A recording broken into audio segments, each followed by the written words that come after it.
Hello. I'm pretty sure it's actually working now. I'm still hanging out in the Discord. I won't lie to you. I've been in the Discord like all day and all night. It's such a fun little place.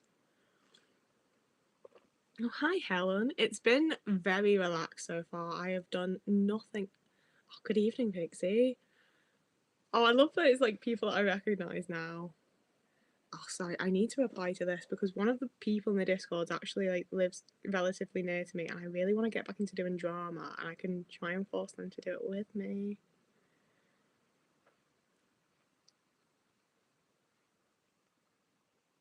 I really want to get back into doing some sort of like performance or drama, I think, because it did really improve my confidence as a teenager, and I think it would be really nice to do that.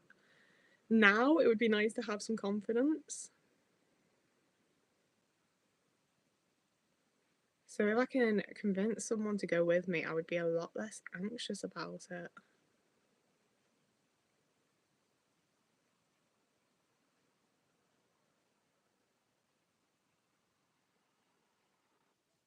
It's also been a very long time since I've done anything like that, though. I don't know if I really want. I mean, I do want to do it. I just don't want anyone to see or perceive me while I do it, you know? Hello, Grizzly. Hi, Hamid. Badat names? John B. How's everyone's day going? I always feel like I should have something to like do on Boxing Day, like some sort of like tradition, like not a chore, like something fun and nice and relaxing. But when it actually comes to it, I just sort of hang about and don't really do anything whatsoever. You just got back from work. It's wild to me that people don't get more time off over Christmas. That really doesn't feel fair. Like I mean, I was gonna say I get it, but I don't. I think it's silly. I don't think it should happen. People should get more time off. I mean, if you get extra pay though, if you get extra pay, I'm alright with it. Hello, Queen Nefertiti. You've done some rapping and had a shower and some self care moments. I I struggle with self care moments. We've talked about that several times. I think that's the thing is I feel like I should be doing like actual self care on Boxing Day, and a lot of the time my self care is just sitting around and not doing fucking anything. I don't want to. I don't want to do anything. It should be at least triple pay over Christmas, if not more. Like companies, especially over Christmas, they're making so much money. Like they could pay their workers more at any time anyway, but especially over Christmas.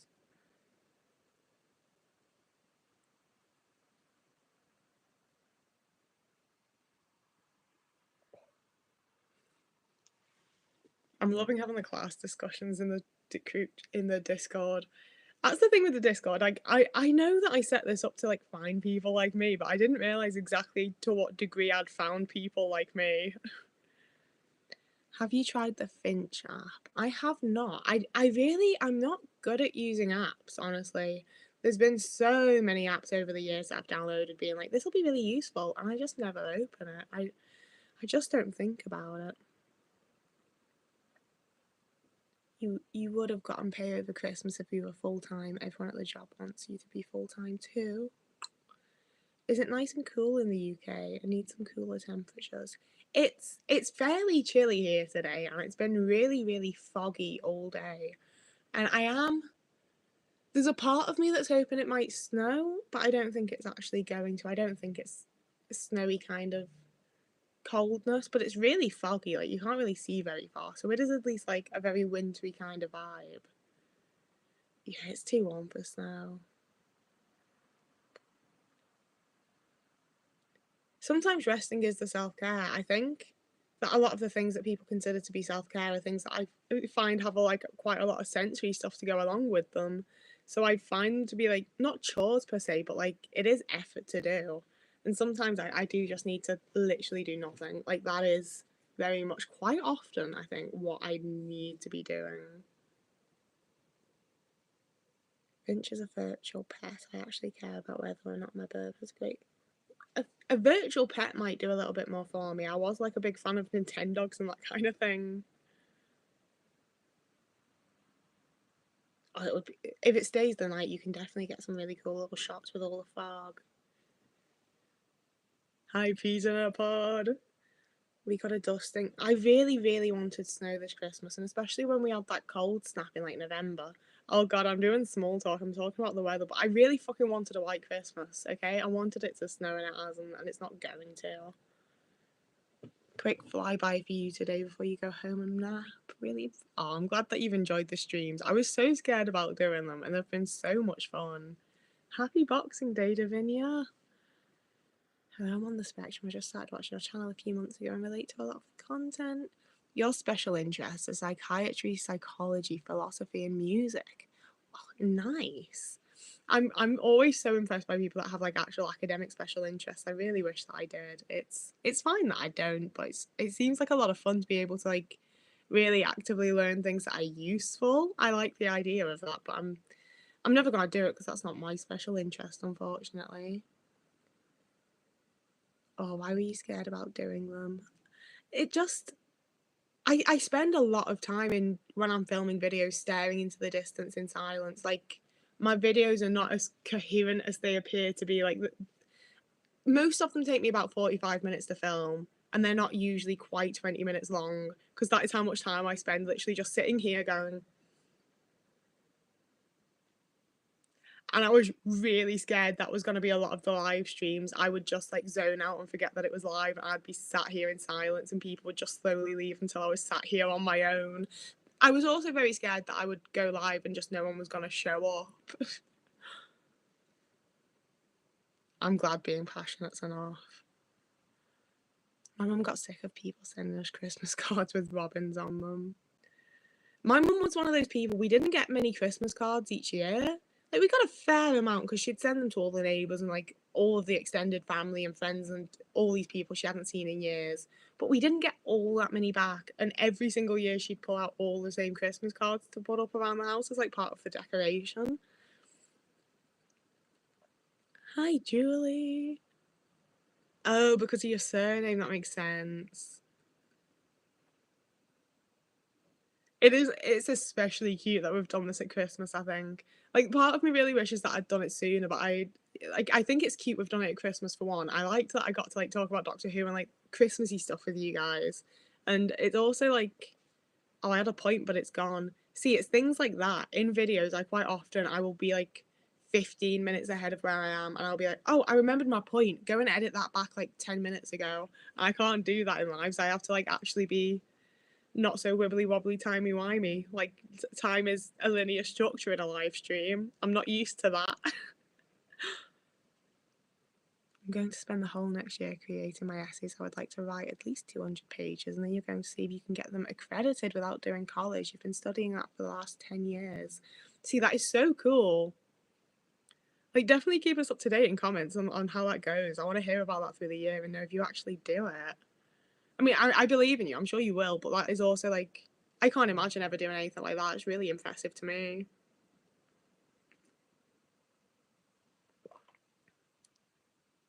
Didn't like Christmas for years, but been trying to actively make Christmas special. It has felt really special. I think I was also scared that I would get like some sort of existential spiral, being like, "Oh, my only human connection at Christmas time is on the internet," and like, it just don't feel like that. It's just been really nice, you know. Like, I'm sure if I really sat here and like tried to make myself spiral about it, I could. But like, why would I? I feel good about it. It's been nice.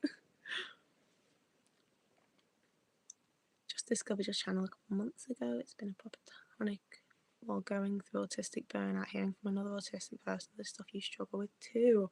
I'm see stuff like that, like it's that's another thing that scares me with live streams, is that when I'm reading comments and you guys say nice things, I spend a good amount of time with my shoulders up just doing like happy little stimmy dances, being like, oh, it's actually like my content's reaching people that I wanted it to reach, and it's having like the desired effect.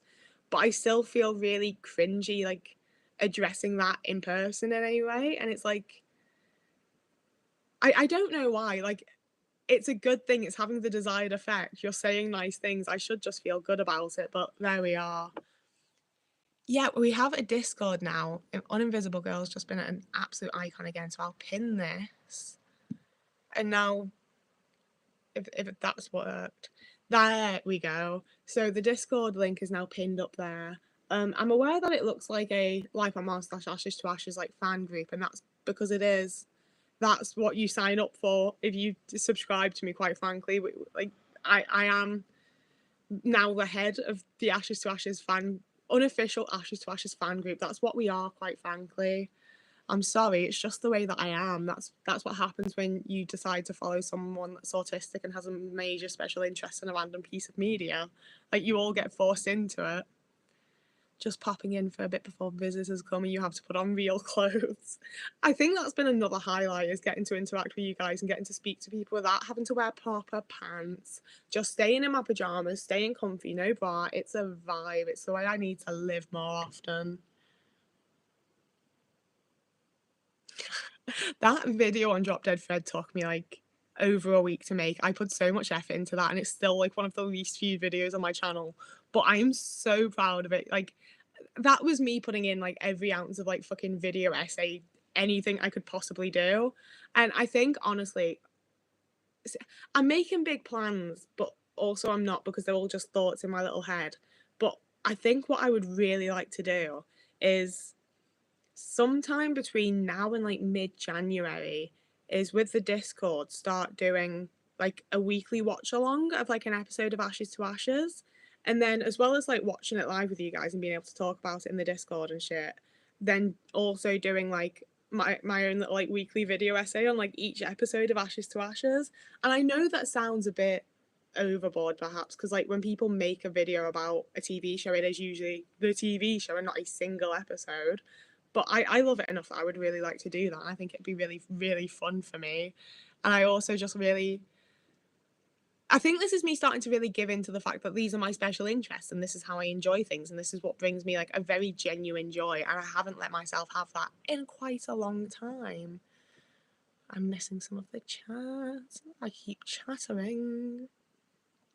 We should all have members cards. Maybe that's my new like Patreon thing. Is if you're like any tier of Patreon, you get some sort of like little like Ashes to Ashes unofficial fan group, like membership card.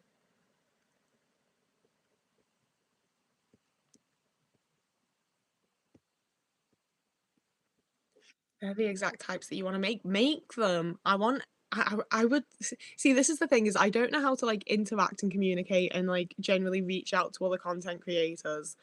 But I also like I feel like you've seen a lot of these streams. I really like, to a point, I suppose content creation's become sort of a special interest, and I find it really fascinating and really interesting, and I really like quite enjoy talking about analytics and the way things are made and like things I want to do in future and the ways that like the audience reacts and things like that. But it feels a bit weird speaking about it directly to you guys, and I want more people that are also making content, but I don't know how to reach out to the people that are like already currently doing it. So if you fuckers that I'm already talking to just start making content, I would really, really appreciate that. I'm so glad that it made me use Watch Drop Dead Fred as well. Like it's just a perfect movie. I think that's gonna be the thing, is waiting for the moments that, oh, I've just spilled tea on myself. Waiting for the moments that special interest really hit in the way where I just have so much to say about them, you know?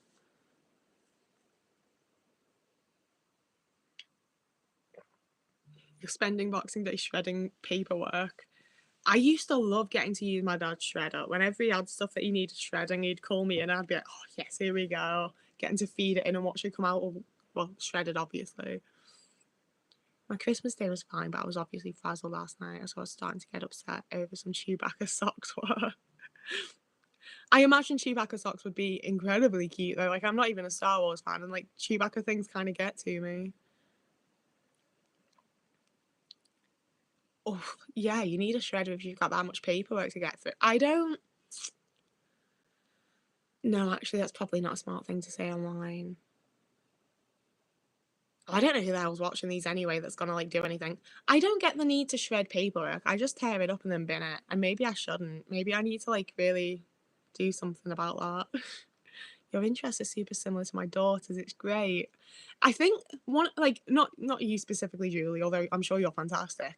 I have actually watched quite a few like mommy autism people on TikTok, and I say mommy autism people and not autistic like autism moms, because they're nice to their children and clearly like appreciate and respect them as they are and want to do their best for their kids.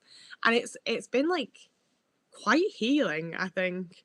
Like just hearing the way they talk about their autistic kid and the way that their kids like things and the way that their kids just generally are autistic children, and hearing them talk about it in a positive way and catering to them and wanting to do their best for them, that's I think that's actually really helped me with like just sort of more so accepting myself and being like, hey, yeah, that's how I should have been being spoken to, and that's how I'm going to speak to myself now.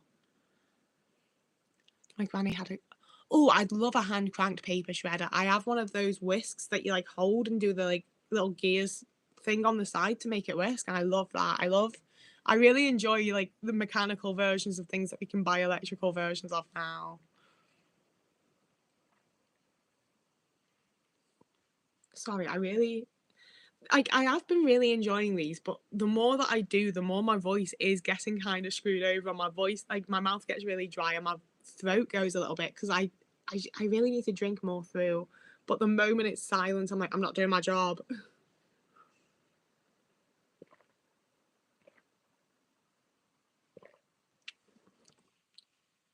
Oh, I have no idea how to help you there. I'm sorry, Grizzly. I've had other people set up like every single element of the Discord. I have no idea what I'm doing. I've essentially just joined the fucking Discord as though I'm like a random member. I'm just in there and chatting, and then Uninvisible Girl sorts everything. Like, I can't do shit. 8 a.m. West America time. Oh wait, East West is like California and Arizona and that area. Yeah, nice.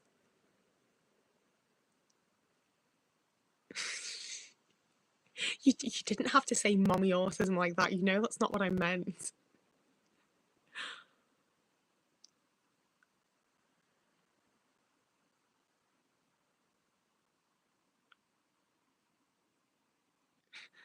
I like that like every solution is log out, log back in, just turn it off and on again. And yet half the time that I do that, it still doesn't actually work for me. Hi, wet noodle. 10:18 in the Midwest. The fact that America on the whole has different time zones still weirds me out a touch. I've watched gentle parenting content to get better ideas on how to talk to myself. I think that's a really good way of doing it. For me personally, I think I've maybe worked a little too hard on having empathy for my parents. So when I watch like just general gentle parenting stuff, I'm like, yeah, that's nice, but I was a difficult child. Like I was having meltdowns. I was doing this, I was doing that. Like I had other things going on. Like I see why it was difficult to parent me. I think that's where like finding specifically the parents of autistic kids, they're talking about the same things I did as a kid that my parents talked about to like themselves between themselves, and to other parents would be like, she's done this and she's done this and she's done worse. So we're so annoyed we don't know what to do at the end of our rope. And they're talking about those exact same things as things for them to cater to as parents because their children don't deserve to be in distress and things like that. And that's really like switched things up for me.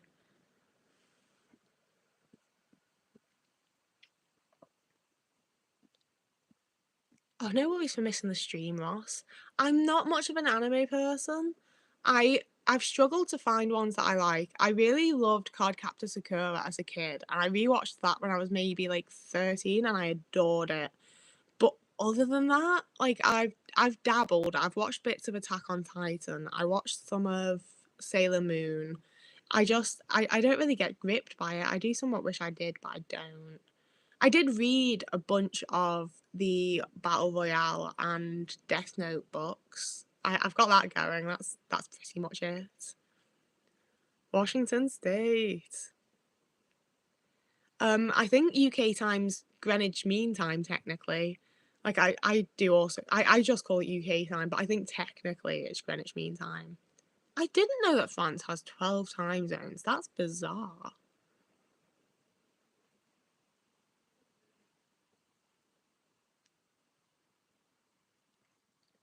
You're autistic and ADHD, and both of your kids, 21 and 27, are very probably neurodivergent or neurodiverse. Oh, that's so sweet. It also kills me how many of you guys have kids that are like my kind of age. I'm like, can I get in there? Can one of you adopt me? like not actually, but kind of actually.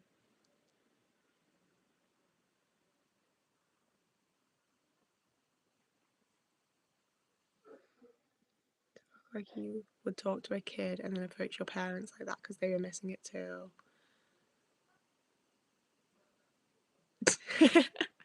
I was like, Lynn doesn't usually type like this. I'm struggling to keep up. Like, I understand it's okay. But yeah, oh god, I need to read the comments again and tell you what I actually had the thought of then. Sorry. The thing with that is that as much as I have empathy for my parents and everything, and like I do feel a bit differently about it now they're both dead, I won't lie. But like, yeah, they were missing it too, but it was on them to provide it. And I think the thing I struggle with in a lot of the conversations is that like I did that. You know, I had a bunch of moments that I really like helped my mother and like approached like I helped her through panic attacks and like random mental health things that she'd never experienced before, and then she got the whole cancer diagnosis. I like tried my best to help her through that, and I was showing so much empathy and compassion and kindness, and she still wasn't prepared to even talk about anything we'd been through. You know, it's things like that where people like just people seem to think that I went like she was mean to me one time, and I was like, "Oh, fuck off then." And I like not me specifically, but like people that are estranged from their parents in general. When like it is like so many consistent little things. I tried so many times to do the things that you're supposed to do. That got really deep. I'm sorry. Like that's the thing. One of the reasons that I did this is because I knew that I would be having like a little bit of a rough time around Christmas, and as much as like the live streams in the Discord aren't necessarily like distractions, but they have distracted me a lot, you know? Like they've made me feel good and they've made it a nice time, but I am still like generally quite I'm not enjoying the festive period. I'm ready for it to be over and I'm looking forward to it being over.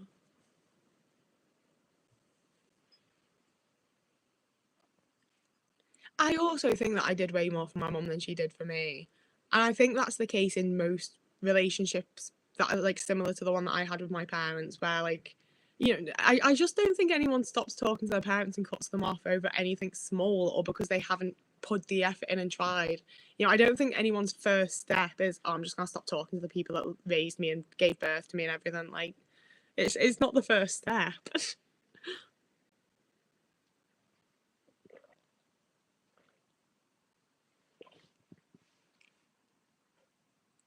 Any Pokemon or video games interest or metal music or the Ninja Turtles or WWF?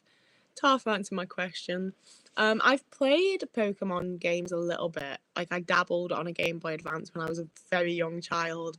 I don't really game anymore. Um, for metal music, I actually do quite enjoy Korn and Slipknot. I've seen them both live. I also occasionally enjoy a little bit of Limp Bizkit. I don't know if that really like fully counts as metal because it's more of like the new metal scene. Um, I like a lot of 90s stuff where like I'm not sure it really falls under like metal music, but there's some sort of subgenre happening for it.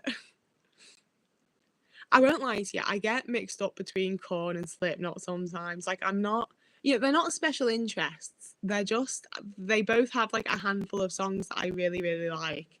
And my horrible ex was into them, so I got us tickets to go and see them live in like 2015.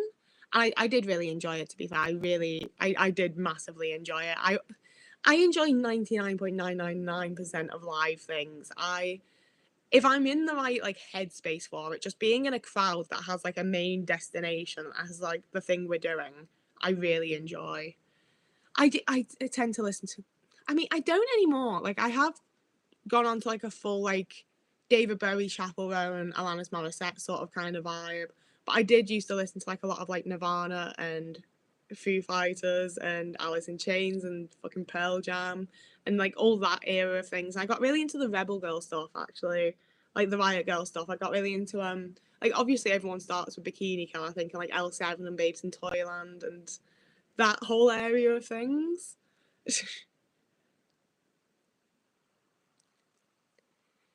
Oh, see, I don't have to explain my choices to anyone, but the point of this channel is also that like it's meant to be.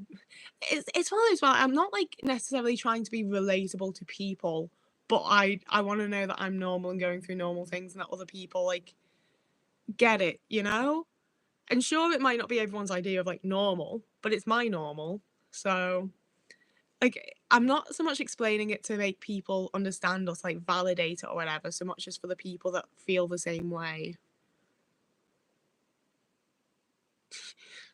I I see, I've never gotten into colouring purely because I think I would get into colouring, you know? Like, I had a handful of paint by numbers as a kid, and that was my absolute life. I absolutely loved them.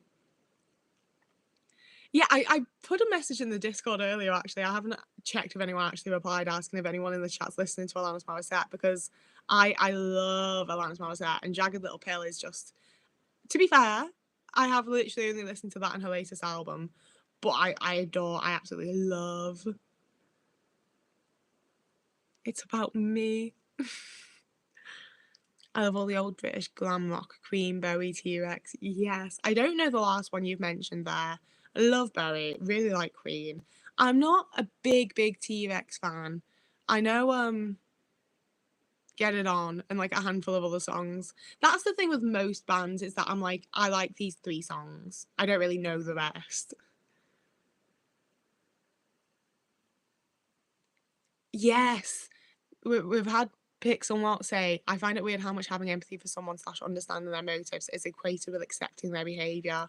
I had that so much with my last housemate, where I was messaging the group chat being like, they've done this and they've done this and I said this and I did this and they said this and that, and they'd be like, okay, but like that's not okay.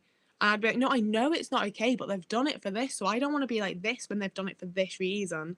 And like, it's it also, like, kinda screws me up a little bit how often having empathy for someone is seen as, like, a bad thing or me being silly, and, like, I think you're supposed to have empathy for other people even if they're not the greatest people, you know? I don't think, unless you're coming across someone who is, like, truly evil, I think most people are trying their best to a point. I say that, but, like, there's we're in the Discord, like, there's a bunch of you that I'm straight up like, "You need to, like, just get away from the people that are around you." Like, I no, it varies. Have you ever heard her demo song No Avalon? I don't think so. It only made me think of the song by Roxy Music, so no.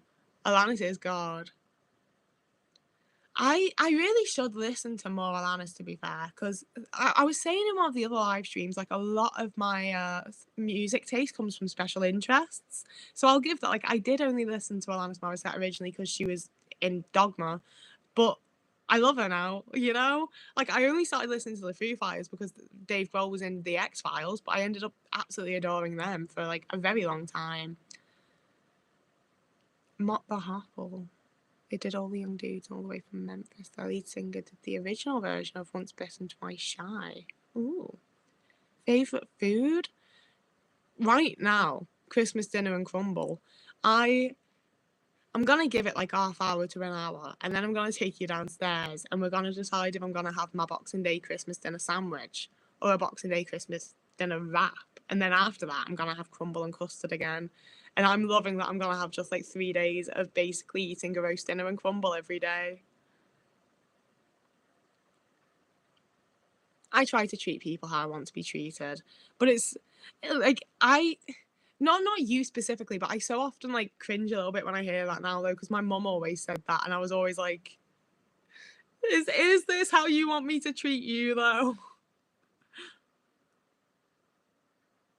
As I think, I always made excuses for my abusers, and I am at a point where like I struggle to be like, that's abuse, they were an abuser, but I am at a point where I'm like, that wasn't nice. They shouldn't have done it. Like, I don't excuse the action anymore. I just still struggle to call out what the action actually is. Any other sci-fi movie like The Terminator or Predator other than Doctor Who, which or Disney or Pixar I also enjoy. I really enjoyed Terminator 2 because it had Robert, oh, what's his name? Someone tell me the name of, oh, oh, he played Doggett in the X-Files, and he's the guy that like doesn't blink in Terminator 2. So I watched it because he was in it, and now I can't even remember his name because I'm the worst person in the world. Robert Patrick, thank you. I love that there's like a live chat to do that now. You wouldn't believe how long I sit here like wondering what people's names are for videos. Yeah, I watched it for Robert Patrick, but I don't. I also watched the Sarah Connor Chronicles because that had Shirley Manson from Garbage in it. So that ties back to our music chat. I really love Shirley Manson. I like Garbage a lot. I had a phase where like Butch Vig was like kind of a special interest because he oh god, what's the word? He like records and tells them what to do for Nirvana and the Foo Fighters, and then he also drums for Garbage, and I got really really into him. Oh, Toombs terrified me. Toombs scared the. That was the first episode of the X Files that I was like, oh shit, I get what people mean when they say it's scary. Like up until that point, I'd been like, sometimes it's a little creepy, it's a little suspenseful. Like, yeah, like it's a fun show, I like it. But it was the Toombs episode that I'd be like, oh, the X Files is scary. The X Files is fucking scary. I hate that man. I hate him with a passion. Scared the shit out of me. I empathise with the complicated parental feelings of no contact with my dad, and people really question that, so I try not to bring it up unless it's germane to the discussion. Yeah, I really struggle with that when I'm talking to people and they bring up their parents a lot, because I'm like, good for you. Like, please do tell me about your life, and your parents are a big part of that, and I'm happy for you. But it feels like I then have to like say something about my parents, and I'm like, they dead, and before that I didn't talk to her. Like, what can I say?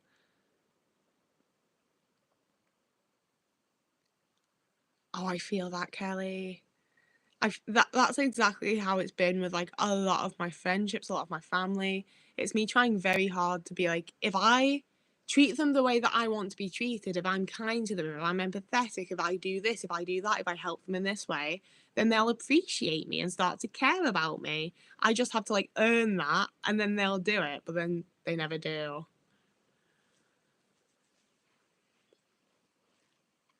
I got really upset about the whole Dave Grohl cheated on his wife thing. And like people, I made a really silly little jokey TikTok about it because there's that audio that's like, God, fucking damn it, Dave. So I did like a trying to decide what to wear after the news hits because I own like 50 fucking Foo Fighters t-shirts and I have my Dave Grohl guitar tattoo because Dave was the one guy that wasn't going to let us down, the nicest guy in rock and roll. And it's one of those where like I am sort of like jokey and whatever about it because he's a celebrity. I don't know the man. It's not my family. Like, of course, like it's not that big a deal. Celebrities do this shit.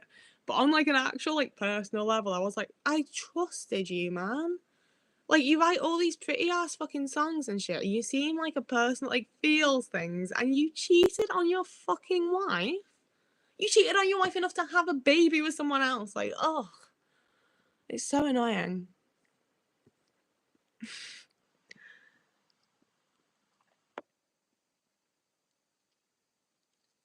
I in reply to Julie there, I really want to make more videos about like the family stuff and familial abuse and estranged family. But I literally the main thing stopping me is that I really struggle with coming up with a topic for it and then a title that isn't just like my family were abusive. I don't talk to my family. Like I really struggle with, and it's not even a case of like I need it to be like a clickbait attention title. I just want it to be a title that explains like the actual topic that I'm discussing, but I can't even find the actual fucking topic a lot of the time because it just feels like such like a massive thing to try to cover. Like it feels like it has to just be like one 7-hour video rather than like consistent little videos. So I like that is something I want to make more content focused on, but I just don't really know how to go about it at the minute.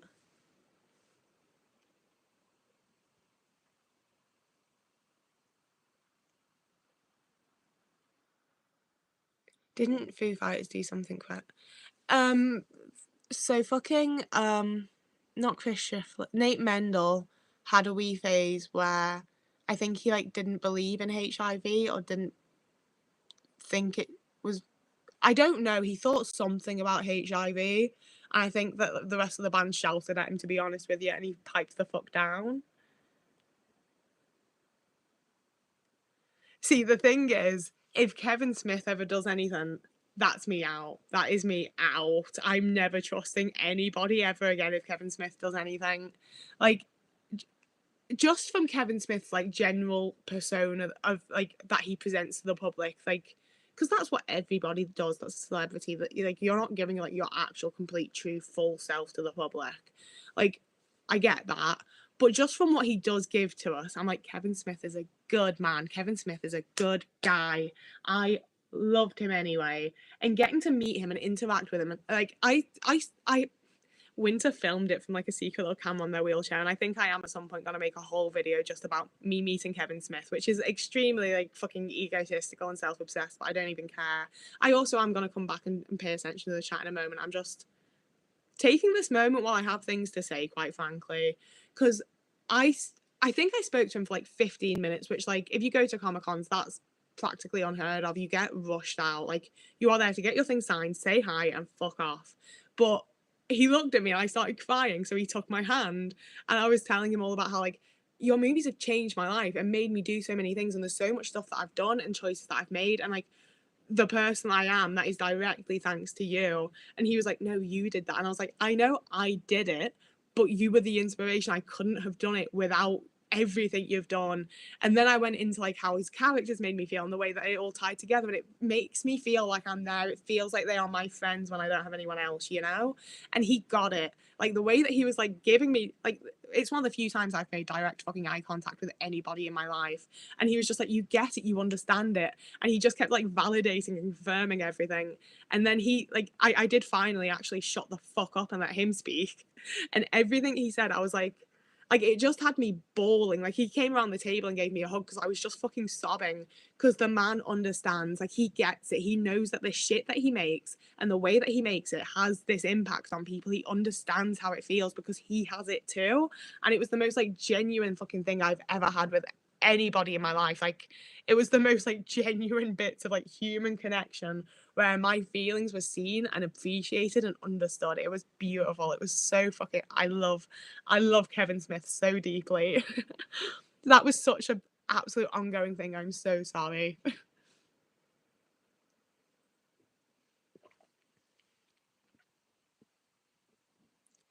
Oh, see, I don't feel like I'm on the ball with my video titles and title cards, but I don't know if, I mean, I feel like I am to some point. I like my titles and my thumbnails, but I also fairly consistently get emails from like random people and companies being like, hey, you could have hundreds of thousands of followers if you just work with us and improve your thumbnails and titles. And it's the kind of thing where like I understand they're like running a business and they want my money for this. But also, are they right? Like, is that something I need to like improve and change and do something about?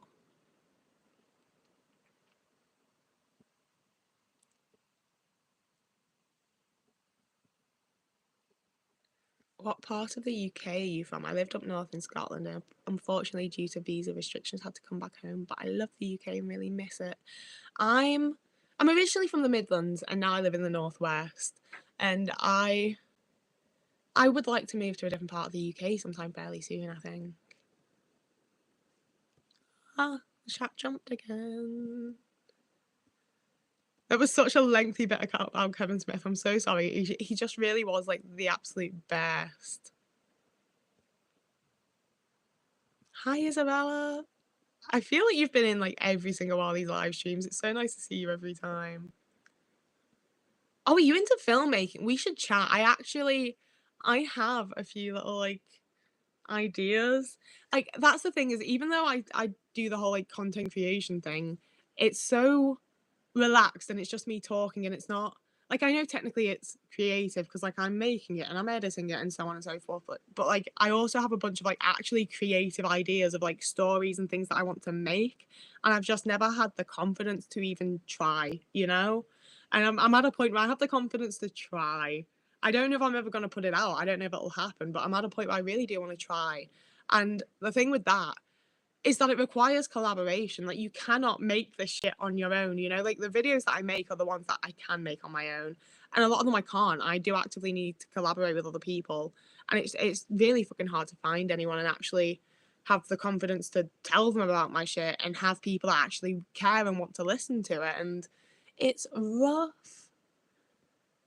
They do feel quite, see, some of the emails feel like really, really scammy, but some of them feel quite genuine and like they actually might really help me.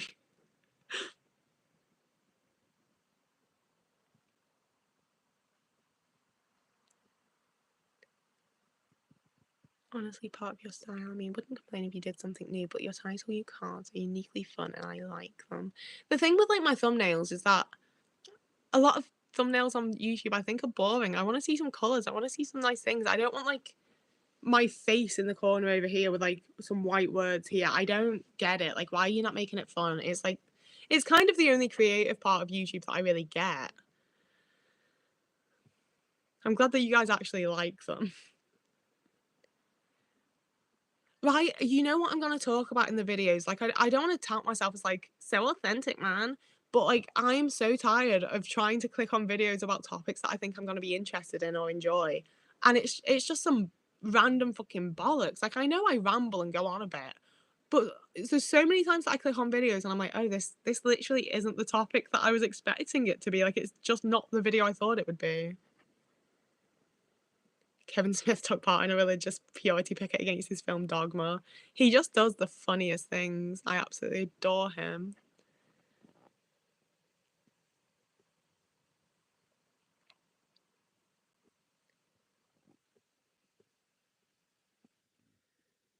Your thumbnails are fine. They're honest and to the point. Some YouTubers overdo it and things start to feel ick. I think that's one of the things that I struggle with is like I do want to like continuously improve. You know, like I should be getting better at things as I go. But I feel like a lot of the time on YouTube specifically, and like with specifically like online content creation, when people start improving, it's not actually improving. They're just upping production value and doing more of the same things that everyone else is doing. And like, sure, maybe it like looks cleaner and it makes you like more clickable, but it's not actually improvement. It's just becoming more the same as everyone else, and I don't really want to do that.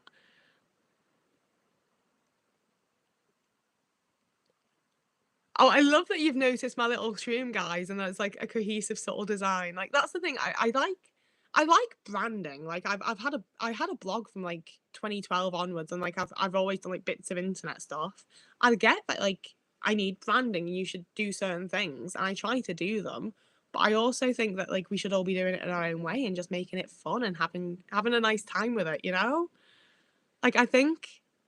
Oh, I've missed a lot of the chat. One sec. We'll go up on about what I think in a minute. It probably is how to make thumbnails for neurotypicals, to be fair. 51-year-old man from Newcastle, but you've got all the Beatles CDs. To be fair, if you're a Beatles fan, Liverpool is a really fun visit. Like, we have so much Beatles stuff. You can really spend like a full 2 days just doing Beatles stuff.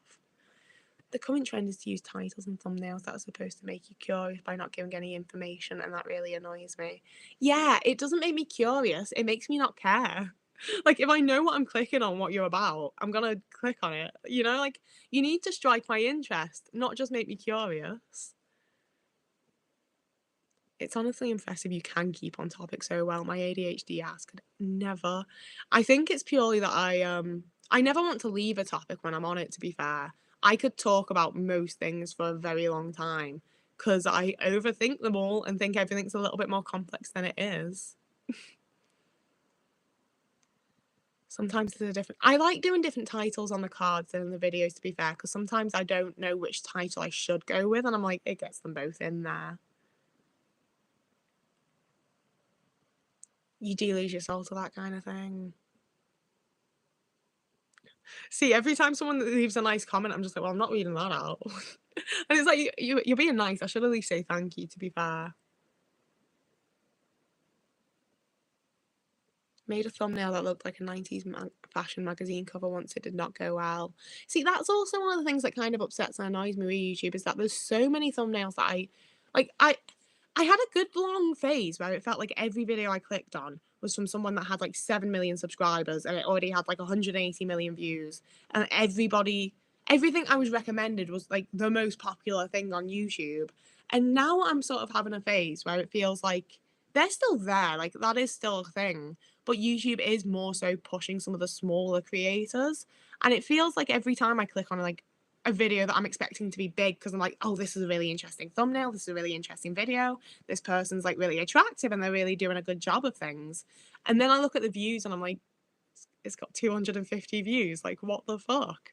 Like, they're the videos that I would be expecting to have like at least 100,000 views because they're actually well made and interesting, and they just don't.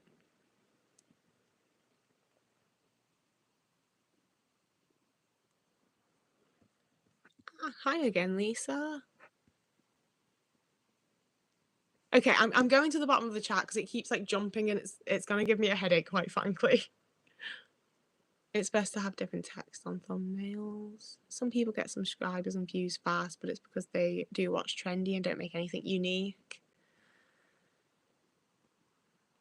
Doesn't want to leave the topic, isn't that called an autism moment? Every moment is an autism moment here. Oh, autism momentum. I've got some sort of momentum going on.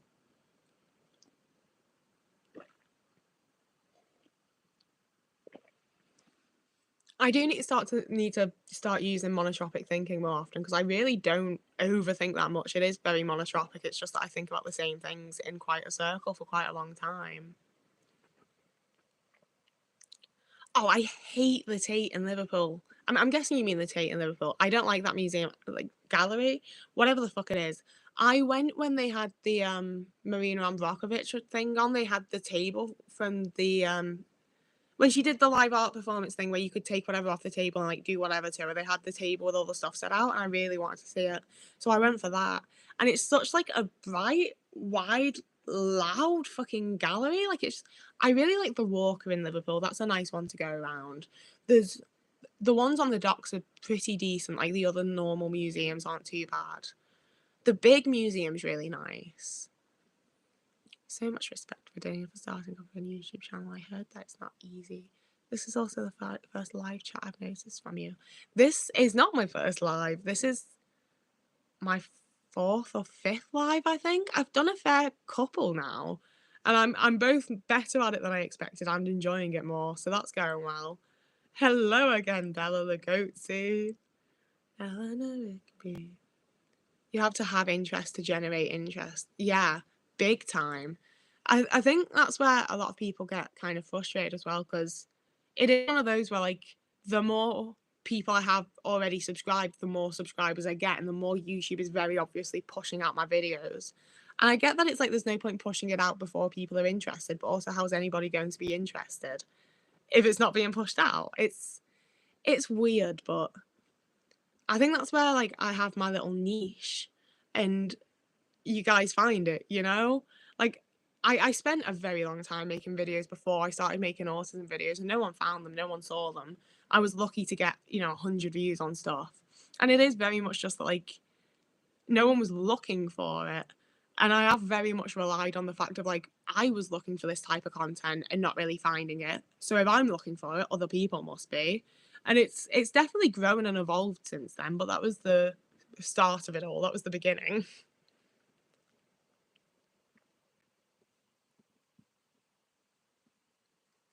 I literally don't know how predicting views and expectations is meant to work. There's there's videos that I get really excited about, and then I just assume that it's going to do well because I'm excited about it. Like my Drop Dead Red Fred video, which again has to be one of like the least viewed videos on my channel, but it is also one of the ones that people bring up like most often, and it's definitely one of the ones I'm proudest of. And I don't know, I've seen like I've been on YouTube for so long without like being a YouTuber, and it's weird to me how so many other people seem to get really desensitized to it and really used to it. Because I'm still very constantly like, oh my god, I can't believe people are watching this video. I can't believe it's got 100 views. I can't believe it's got 200 views. Oh my god, people are actually watching this. The fact that my videos go up and then most of the time, like not to like brag, but it's been a good little while since I've posted a video and seen the view count be zero. Is the thing, like it's quite often it'll sit at like one or two or three for the first few minutes, but like I had years where it would take weeks before I got off zero views. Like I am still very much like, wow, oh my god, people are watching, people are seeing this. It's incredible. I don't know. I don't think that's something I'm ever going to get used to or get over. Like every video that I post, I am like, is this going to be the one that no one watches? Is this going to be the one that just like no one cares about?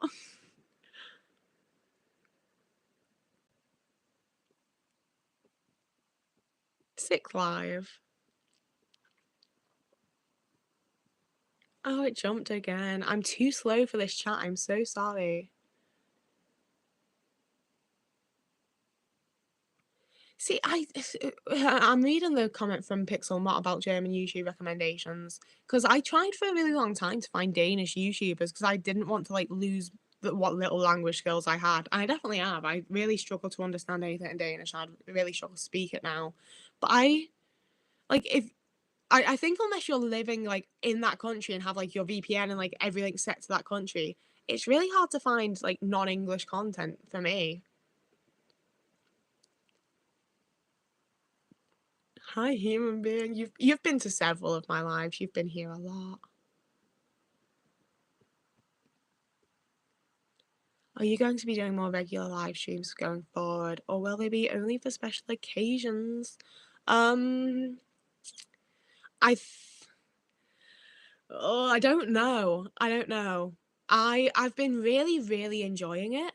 I I'm see, I'm fucking autistic, so I don't like the way that it's changed the way that I see my content on YouTube, and not like in like a hypothetical like brain way. I mean literally physically when I go and click like view content and there's all my nice thumbnails and then the like the shit of me like sat like a fucking alien on the live. I really hate it. That was why I took down the first live stream. That's why see, they're getting comments from people that are saying they're really enjoying them, so I have left them up for the moment. But I do really want to remove them as soon as I'm done, purely because I don't like clicking on see content and seeing them there. Like, I don't have any issue with people watching them and viewing the content. I just don't want them to be included in my content. It's annoying me, but that's how we're gonna have to just live. No Christmas decorations, no.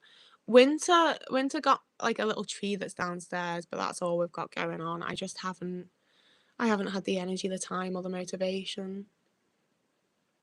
Yeah, the Drop Dead Phone one was a massive passion project, and I'm definitely gonna make stuff like that in the future. But I also had a really stressful time because like I don't understand fucking technology. So I had to like upload and then re-upload and then re-upload, and it stresses me out when things don't go up on like the exact right time because like I said, we're autistic here. I post videos at 4:30 p.m. They should be there at 4:30 p.m. If I now have to take that down because I've got a fucking copyright strike, even though I'm talking about the content and it shouldn't be a copyright strike, that's now going up at 5:30, 6:30, 7:30 p.m. and it ruins everything. I hate it. But I do want to make more content like that. I just need to figure out more of like my actual technology setup because it's really not working for me for the most part. Ah, see, every time I accidentally click in the fucking chat, it opens like a whole thing and it's a nightmare. Most artists seem to not prefer their most popular things. I think often the things that you put the most work into just aren't the things that are most popular. It is a bit sad. But I think like when I used to do music, which was short lived and brief and not very good, it was so often the songs that I just sort of bashed out that were really easy to write that people were like, oh, that's a good song. And the songs that I'd like agonized over and put my all into and was like, this is a perfect song, people were like, that's nice, you know?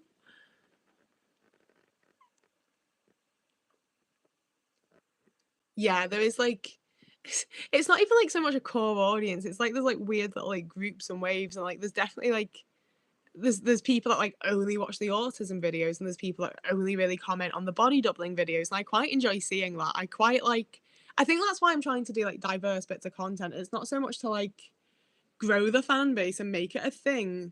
It's more so just like I feel like I've got lots of little bits to me and I like that I can put the little bits out and other people that have that little bit can connect.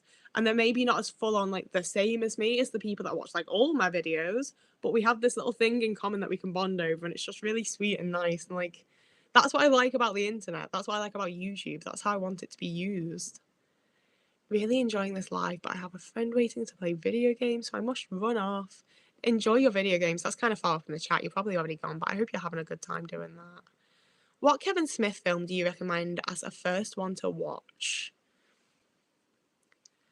See, it's tricky because I've had many people that I've tried to force into Kevin Smith, and I always start with Clerks because that's where I start. No, it's not. I started on Dogma. I think people should start on Clerks realistically, but I also a lot of people seem at least people of my generation. Like I do think it was like there may be of a generation that isn't my generation, But a lot of people seem to find Clerks kind of boring and slow, and they don't seem to enjoy it that much, especially as a first Kevin Smith film. I feel like a lot of people enjoy it on like their second watch when they've watched a bunch of like the other stuff.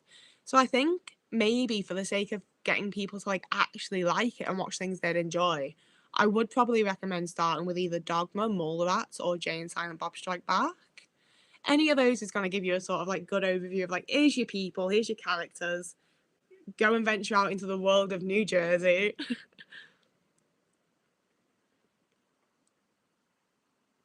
Oh, I don't want you guys to hush. I really see. This is very nostalgic in a way, reminiscent perhaps of when I used to do You Now in high school. Because I was obsessed with the idea of having like a You Now career and being someone that like did lives, and I would spend hours and hours and hours sat on You Now with my phone like this so that you just couldn't quite see it, just reading fanfics and glancing up at the screen, waiting for anybody to join the stream. And so often nobody did. It would literally be 0 people, or like there'd be a 1 for like 10 seconds and then they'd go. So the fact that people are actually in the chat and talking and like there's people here, I'm really, really impressed with. I'm really happy. I'm definitely not going to tell you to hush up. I think I'll have to be more clear about my content and thumbnails and titles in the future so people know it's about neurodivergence. Yeah, I feel silly putting like autism, autistic, like that kind of angle in my title sometimes because I'm like, you guys know that this is gonna be about autism, but it is just for like anybody new that's stumbling across it or when it's being like suddenly just recommended to someone or put on the YouTube homepage or whatever. Having that in there is definitely, it's also the search terms. I think that was my main focus when I first started, was making sure that like the types of things I was searching for were the things that I was making into my titles. Like I think I massively benefited from my main goal just being finding other people like me, because I was just constantly like, well, I want a video about this, so I'm going to make that and I'm going to call it that because that's exactly what I would search to try and find it.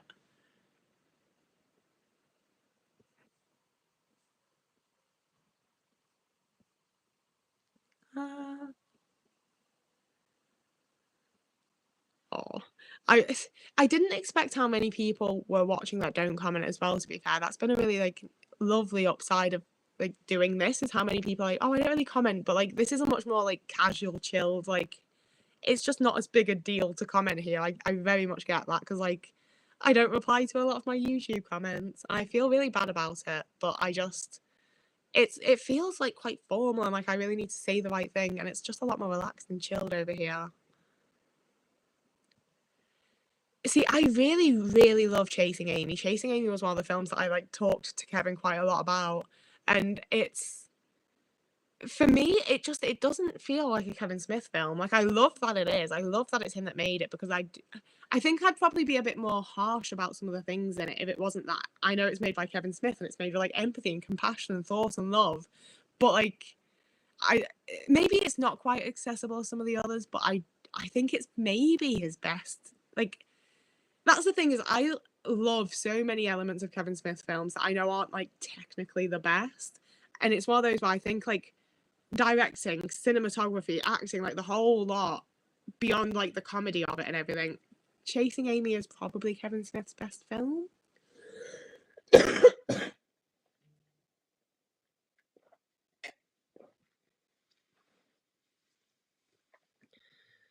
Oh, you've watched around 50 of my videos. Thank you. I'm not even supposed to be here today. I loved saying that when I worked at a video shop. Are you bothered by the live streams appearing on your screen only, or because it's presented to others that way too? Because you can use extensions to hide things. It annoys me that it appears that way for everyone.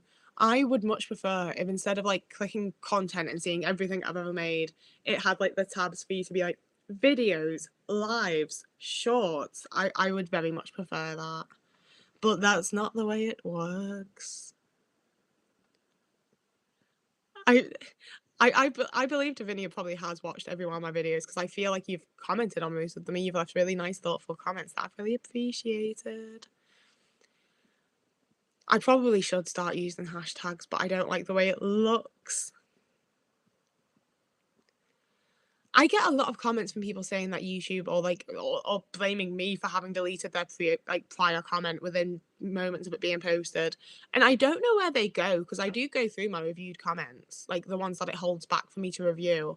And like if you're not being an asshole, I just approve it, you know? Like there's the odd one that's like, "You're so beautiful. I wish we would get married," and they're blocked. But like if it's a normal comment, then I'm just gonna review it and post it. And like I don't see that many. There's not that many there. I don't know how it happens or why it happens.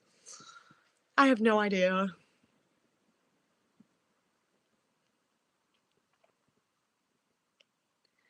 I think you've just got to give Clerks a fair chance. It can be kind of weird watching something that's like so low budget and made in black and white, but like the heart is in it, you know, the important stuff is there.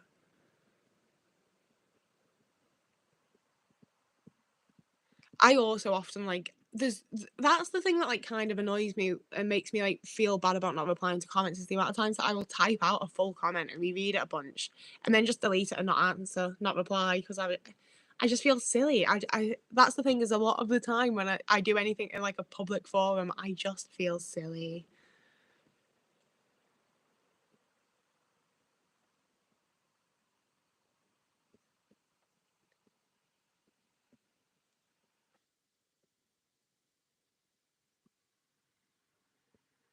Watch Chasing Amy, got it. Yeah.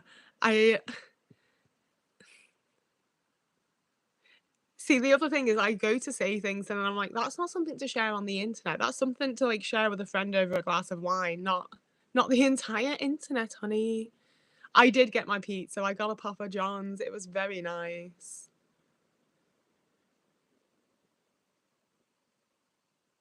I think writing a description does more than hashtags. Again, I never know what I'm meant to write in the description. Like back in my day, the like sidebar was just to like make a little jokey joke, and now I feel like I'm meant to like have something to put there. Like I put my links in there because like I don't know where else I'd be putting them.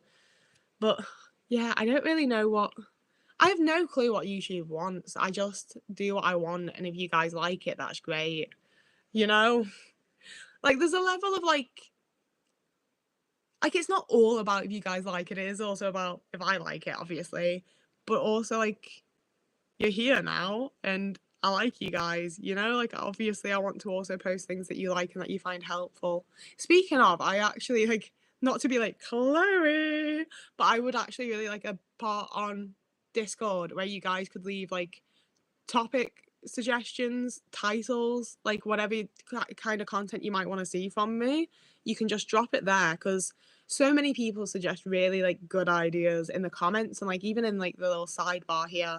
And like, I'm not going to remember it. I'm sorry. I wish I could because they're good ideas and I want to use them, but I forget about them.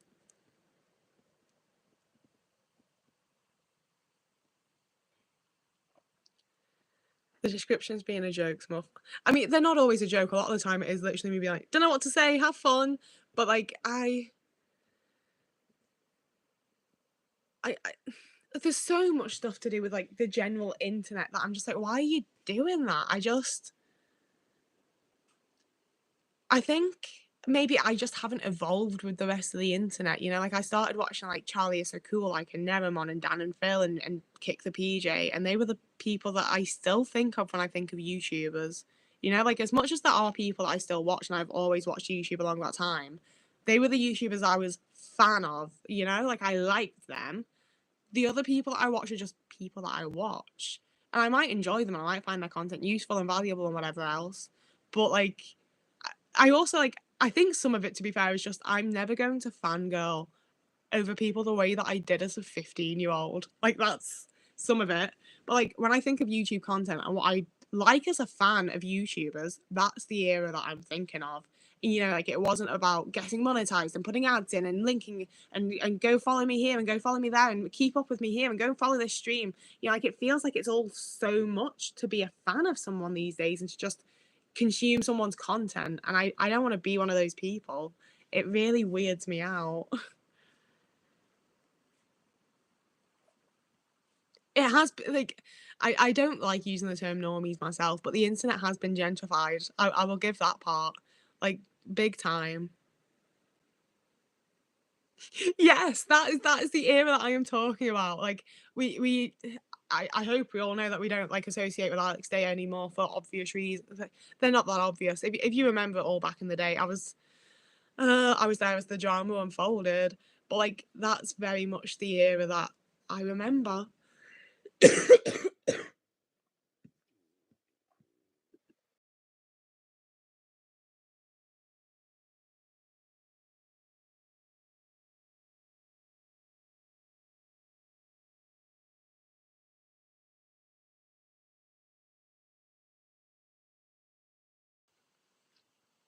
I felt the little dangly bit in my throat swing the wrong way. And like it's the rest of me that swings the wrong way, not you, honey.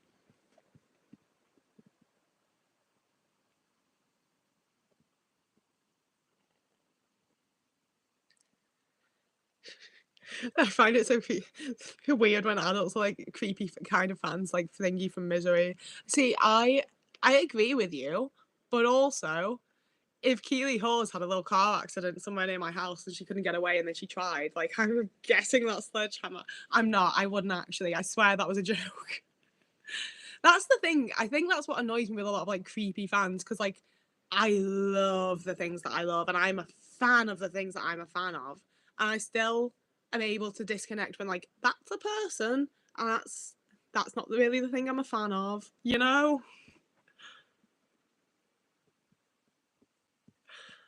Oh, I think it took me 6 years to finally follow someone on Instagram and it's only because they stopped posting on YouTube.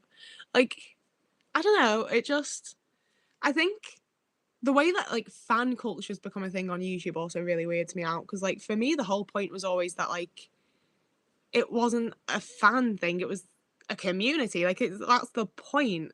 You know, I know that's not the point of YouTube for most people anymore, but that was the point when I joined. You know, like I was doing video replies to people. Like that was still a thing when I first started making content.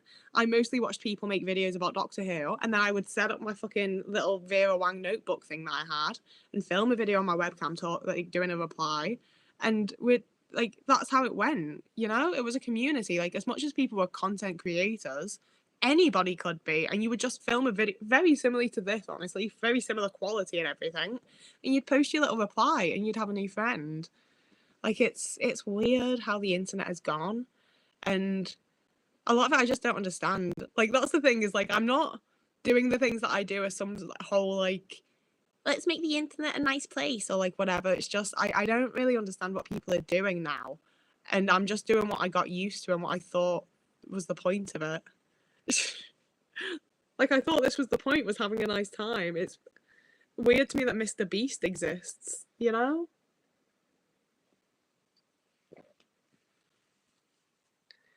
I think it might be the time that I leave y'all with Taylor so I can go and have a bathroom break. Sorry. I will be 2 minutes, I swear.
I've returned.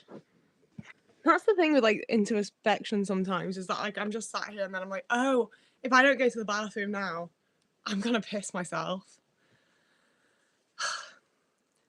And that's where it's often also quite difficult to get like fucking like appointments and stuff because it's like I will be waiting for an appointment and then I'm just like, I need to pee immediately, right now, or I'm going to piss myself. It's glamorous and fun. Oh, that's the least the chat has ever moved while I've been gone. I was so fast then. Fucking Sonic over here.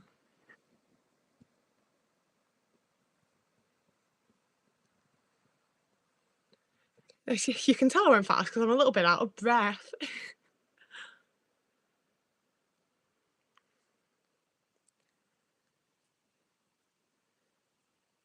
To comment for the sake of commenting. Hello. Who is Josiah? Is that... Have I fucked up your name? Josiah? That's right, isn't it? I miss the internet being a place for like actual connection and friendships. I was sick for a bunch of years and came to in a world where everything is parasocial. No, for real. And like that's where like I know this is just me talking about like my experience of the internet for like an entire live stream at this point. But like I've been so fucking terrified of having like parasocial connections with my audience because you like, especially with like Miranda Sings and all those types of creators having all the shit that they've had, like, and rightly so because she was doing horrible things. But you know what I mean? Like, it feels like there hasn't been a creator that's just interacted with their audience normally. So I had this like absolute fear that like it just isn't possible to do. So if you're making content, there is no possible way to interact with the people that watch you without it being parasocial and weird and being this and that. When like like the whole like especially having a channel like mine, the whole point is that I've found people that are like me and that relate to the way that I am and understand and accept the way that I am. And so often when making friends and meeting people, whether in the world or on the internet, it just feels so fucking difficult and impossible because they don't get me, they don't understand me, they like it's just fucking hard. And it's been like a very sudden and very nice realization of like, oh, like you're all here, you all understand the way that I am, you've all heard a hell of a fucking lot about me and still seem to like me enough to hang around. You know, like I've I've created like not to be like I've created you, but like I've created a really fucking nice community that I'm not being a part of. You know, I've gathered all these people together, all the people I keep saying I want to find, and I've just sat back and been like, yeah, go on guys, make friends. It's lovely for you. I'm happy to see it when I can be a part of it. And it like just the way that the internet's like you say becomes such like a parasocial and everything's this and everything's that and like it stressed me out to such a degree. And I'm so glad to be a little bit over it now. Like I still think that I need to like be sensible and be smart and whatever else, but like I have managed to like cultivate a little part of the internet that I think feels the way that it used to when it was about connecting with people and understanding people and making friends and forming connections and just having a nice fucking time. And I'm gonna actually like be a part of that and interact with that from here on now. It's really nice. Are you doing a New Year's Day live stream? Oh, I don't know. I'm definitely gonna do a New Year's Eve one because I want to be like with you guys when it hits 12 here, and I'm gonna open my bottle of Bolly on the live, and it's gonna be really fun. I'm not sure about during the day yet.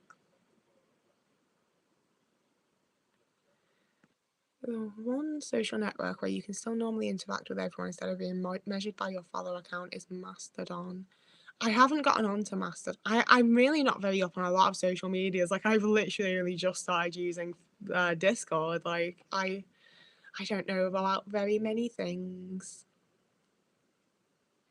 For real, like I'm not waiting until the last minute. I've just only just become aware. Oh, the only thing I really remember about MSN Messenger is being able to do the knock when I wanted someone's attention.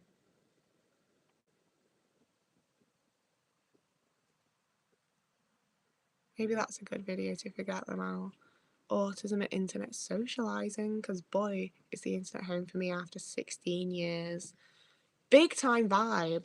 Like, that's the thing is that, like, especially with, like, being the age that I am, I kind of feel like I was maybe, like, one of the first generations, like, grow up on the internet, you know? Like, from the age of 12, I had a fanfiction.net account and was on WhatsApp and, like, WhatsApp live journal. I don't know where WhatsApp came from. I think I was maybe thinking of Kick. But, yeah, like, I was on all sorts of different sites and various places and whatever. And, yeah, like, it just... I I remember the way that the internet was, and it made me feel safe and at home, and like I could meet people and do things. And it doesn't feel like that anymore, and I want it to, you know? Hey Dana, I use an iPhone, and I really need to upgrade it, I won't lie. Oh, thank you, Sophie Josephine. I feel so awkward when people do it, but it's so kind of you. Exactly, like I'm literally one of yous. And like, oh, like obviously be safe too, but like, I don't know, it's been weird because like, I definitely haven't viewed myself as like being above you all or being like the overlord or whatever. But I also like have watched you all come together and start talking to each other and making friends in the comments and stuff. And I've like dabbled and like done the odd comment and mostly just been like, oh, that looks nice for them, and just not been a part of it. And it's silly. I started watching when you moved because I got caught up in if you'd be able to bring the cat lol high drama. Oh, Otis was always going to be staying with me, don't you worry.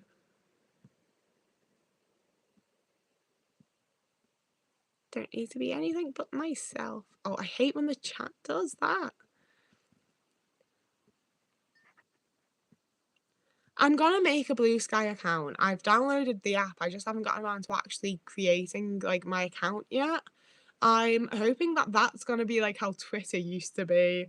I don't know. That's my pray, like my prayer. Mastodon has a scary. I think actually I might have tried to go on Mastodon at some point and been like, oh no, I don't like the look of this. I like the look of Blue Sky from what I've seen so far. I've just literally not been on it. See, Tumblr doesn't feel the same for me. I think probably because like back in the day, I had loads of like active mutuals, and I was talking to people like, oh my god, I meant to ask you guys about this the other day. Does anyone else remember there was some like virtual online board game site that I used to go on with like people from Tumblr that was really fun, and you'd like roll the dice and go through the little like different squares, like it looked kind of like Monopoly, and every now and again there'd be like Gandalf in it and stuff, but that's all I really remember from it. I don't remember what it was, but it was a lot of fun at the time. I don't know if it'll still be a thing, to be fair. I do like some of the current internet, but I miss the 2000s web. See how he keeps biting my double chin like that? It's really fucking rude. Um,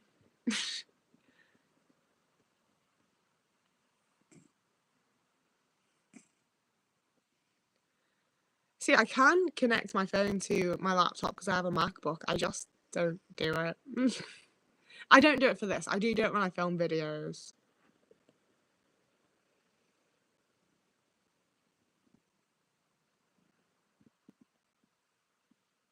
Oh, I get plenty of support, Davinia, don't worry.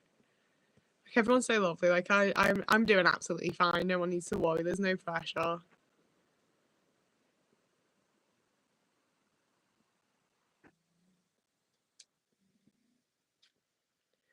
Yeah, that's the thing.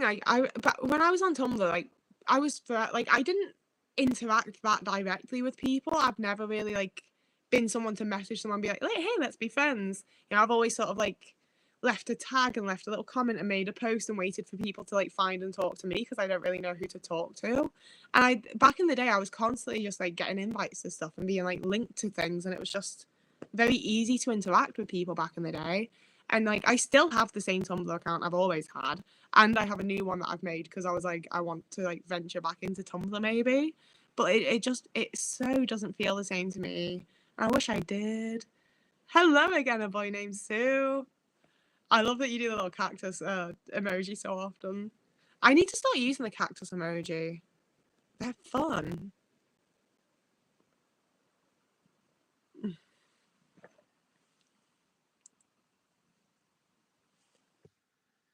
I think it just came a lot from having like really good mutuals on there.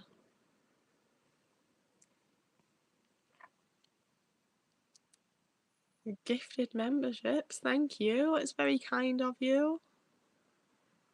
The world you grew up in no longer exists, but it's sort of also a thing of like, oh geez is the word. I don't know what to do about this. It's so nice of you. Thank you.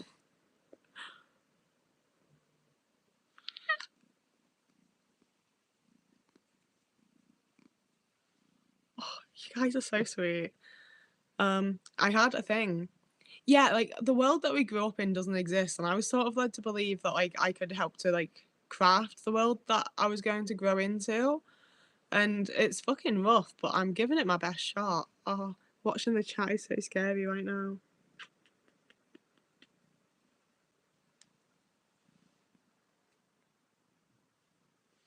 I'm just gonna let you look at Otis a bit more.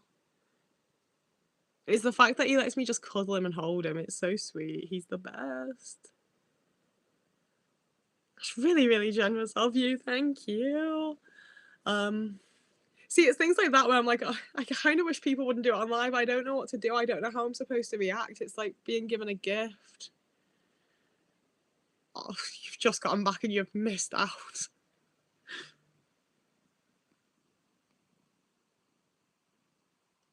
I'm so glad that I'm not the only person in the Discord that showed up. Like, I don't know what I'm doing here. I don't know how it works, but I'm trying my best.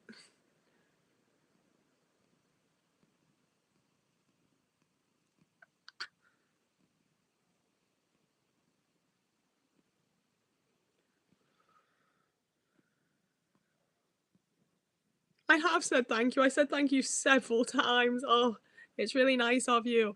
Oh my god, I forgot that. Oh yeah, you get when people are members, you get the little like foot shroom dude that I do, and he's oh, I love that. That's one feature that YouTube does that I actually really fucking like. Oh, that's really sweet of you. Thank you.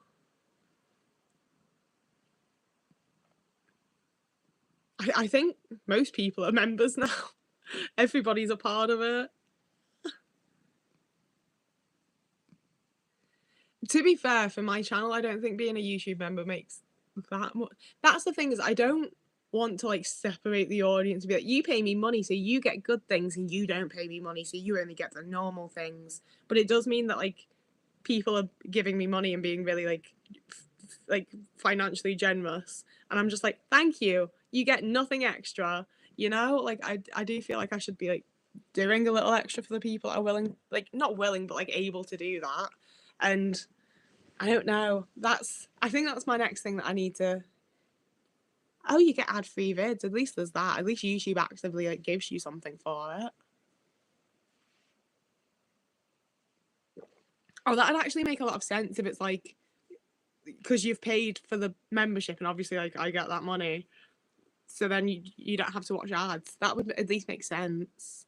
Oh, it's only YouTube Premium. Never mind. The mushroom is all we need. I was gonna say I designed that. I came up with the original idea. I'm pretty sure it was Winter that like drew the actual ones that you get. Oh, that was so nice of you. Thank you.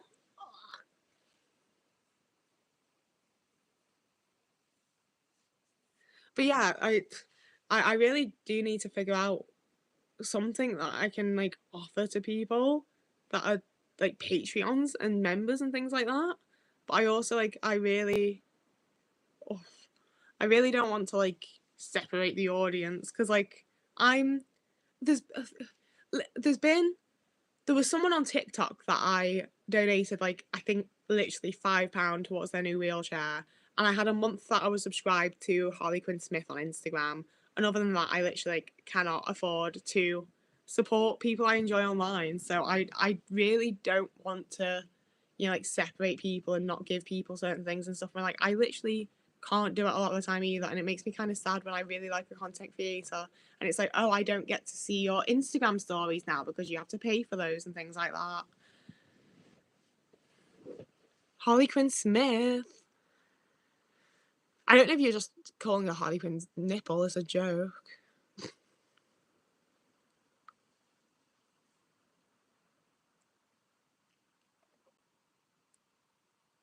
YouTube absorbs like a huge amount of any money from anything. That's that's the main reason that I have Ko-fi and Patreon linked is because like I get basically anything you give me on that. Like I really don't expect any of you to give me anything. You really don't have to. That's why I'm so awkward about it at the end of videos. Like I really like it's there because it's really fucking nice and helpful if people do, but nobody has to. It's not a thing. But like Ko-fi and Patreon actually give me the money that you send, whereas YouTube absorbs like usually over half of it. Like YouTube's honestly pretty shitty in that way. But I say all that, but I also like love this platform and have gotten so much like use out of it and so much. Yeah, like I really do. Like as much as I hate the business side of YouTube, I do love the platform of YouTube. So it's kind of sucks having the either way of it.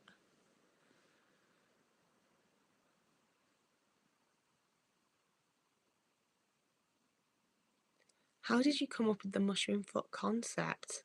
I Do you want a little walkthrough? Give me 2 secs. I'm gonna get my little like drawing book that I've had for ages.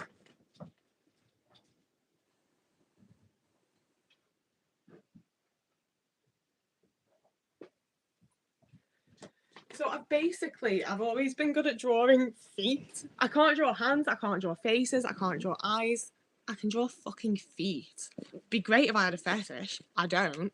And way back in like 2010, I really hope this is the right notebook now. This was like the first sort of version of it, is this hand with like these scissors and like the mushroom coming off the finger.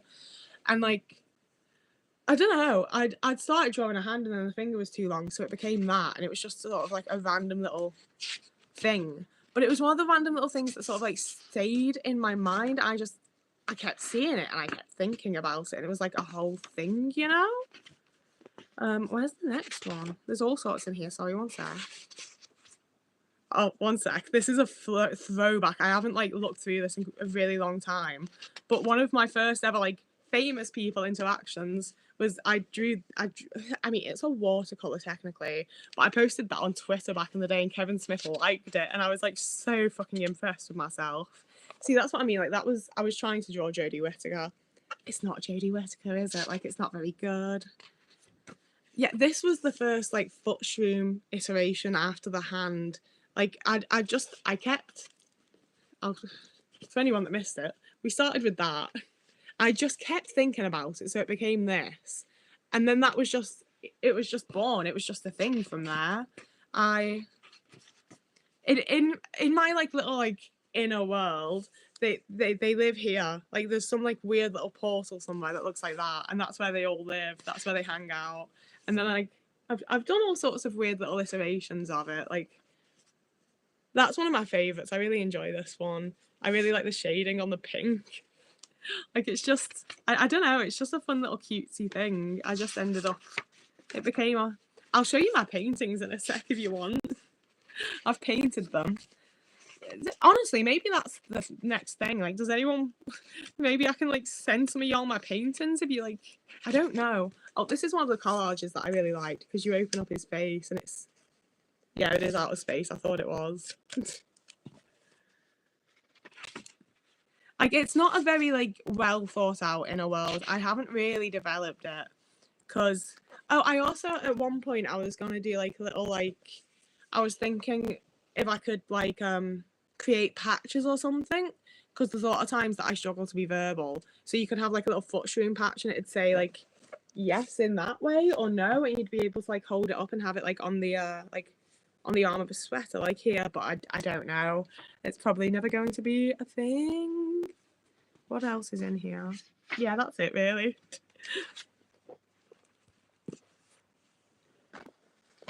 Like it is one of those things that I'd quite like to sort of develop a little bit, I guess.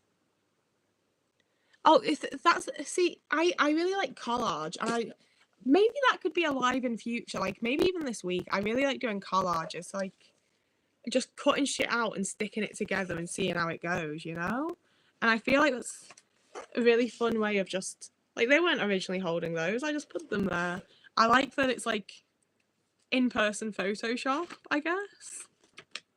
Where's the other one? There we go. I like doing stuff like that as well, like creating like a new little world out of collage. It's just really fun.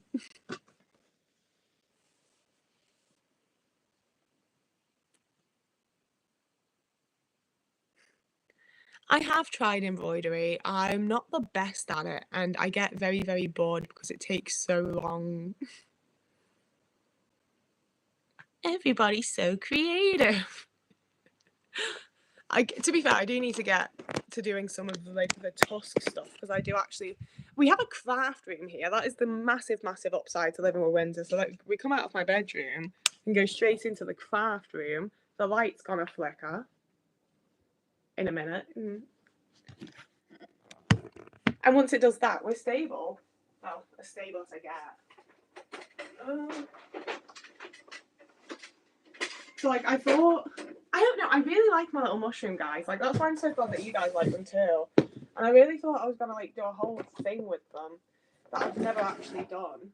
So I started doing these, like, fuck off big paintings. And to be fair, I do like them. Like, I do kind of really want to go in and redo that now that I look at it. But, like, the actual, like, overall, like, most of it, like, I'm not upset by it, you know? See, I don't go anywhere to, like, sit somewhere and embroider while I wait. Like, I'm at home, I can just paint and do other bits, you know?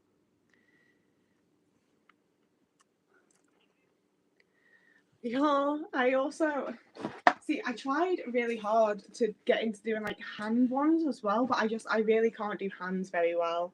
So that one's nowhere near as good as the other one. And it was meant to be a whole vibe of like a volcano and an ocean, but I don't feel like you can really tell.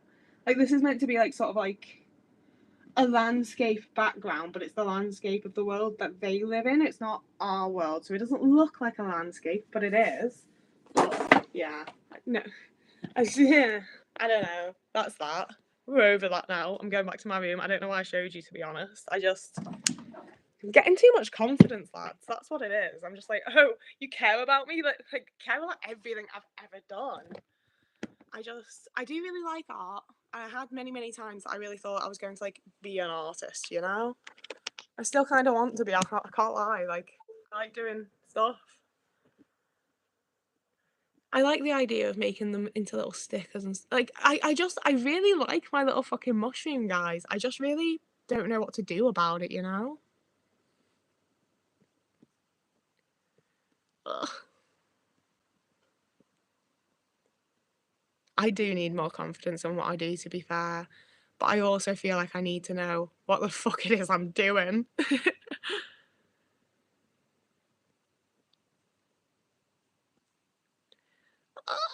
See, I really don't consider my videos to be creative.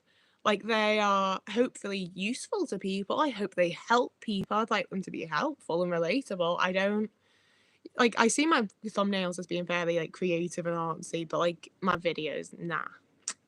But I also like, I do want to make more. That's the thing. I don't know. I just want to make more, I think, is the main thing.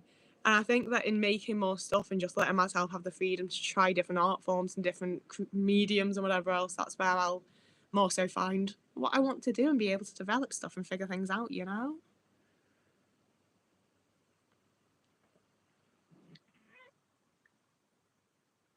I was mixing colours on my practice stream because that was for the Tusk sets.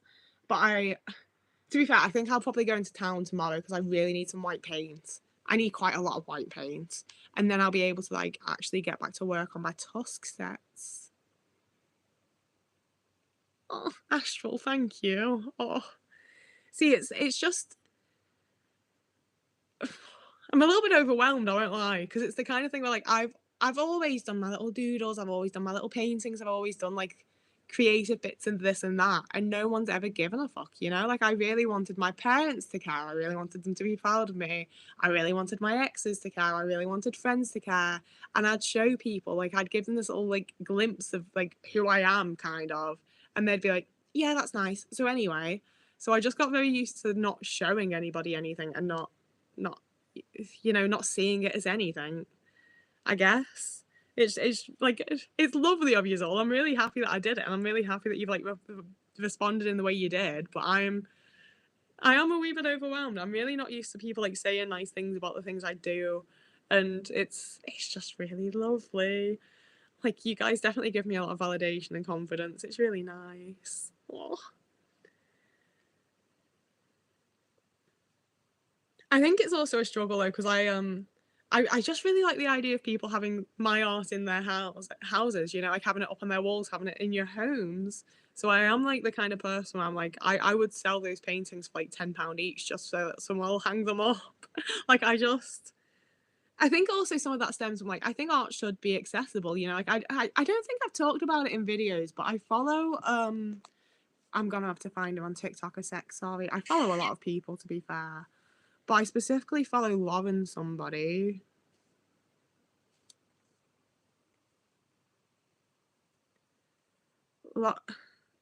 LG, this person.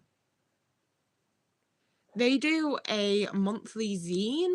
Like it's called the Postcard Club, and every month for a fiver, including postage, you get a zine, a postcard, and quite often like a little sticker or like just another little bit that they've made or drawn or whatever.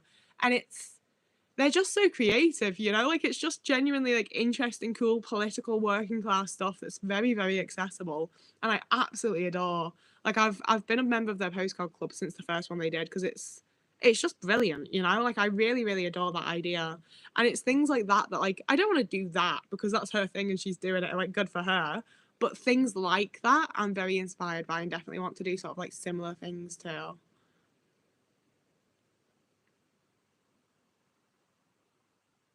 Oh yeah, I really like the idea of people having my arse in their house.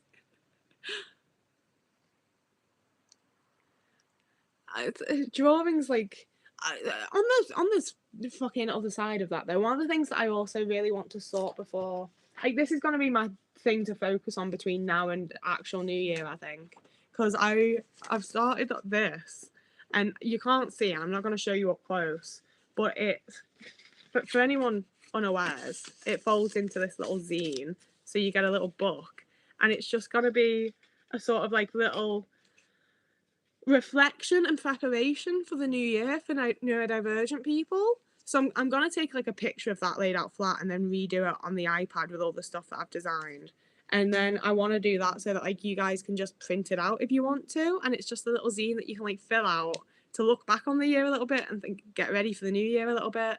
And it's just a little way for me to like be artsy and creative and be like, hi guys, here's the thing that I do. And you don't have to like put too much effort into it or think about it too much or whatever, you know?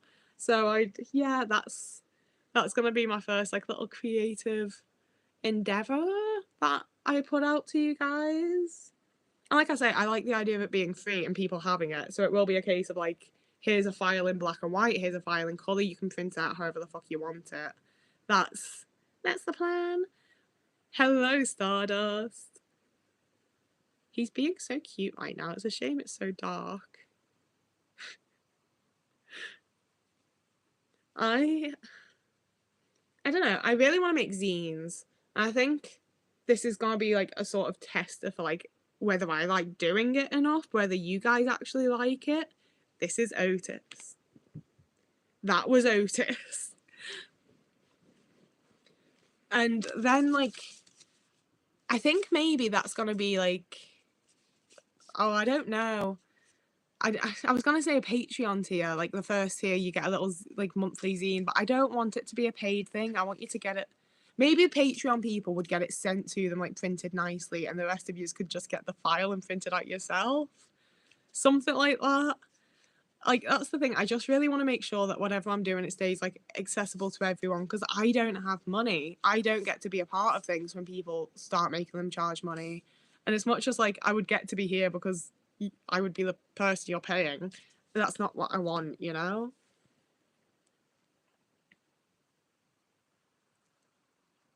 Yeah, like I desperately want to figure out a way that I can like do what that's the thing is I feel quite a lot of like stability and freedom from having you guys here because it is very like I can sort of do whatever creatively and shove it out, and there's a pre-built group of people to react to it. You know, if nobody likes it, if no one actually does react to it, then that's a very good sign that it's not very good because you are already there and seeing it. Like I feel like I've just not been like, I don't know. I just think I can get a lot more out of interacting with you guys, you know? And like actually provide stuff. I'm not good at wording it. I feel like I'm starting to sound like an absolute prick.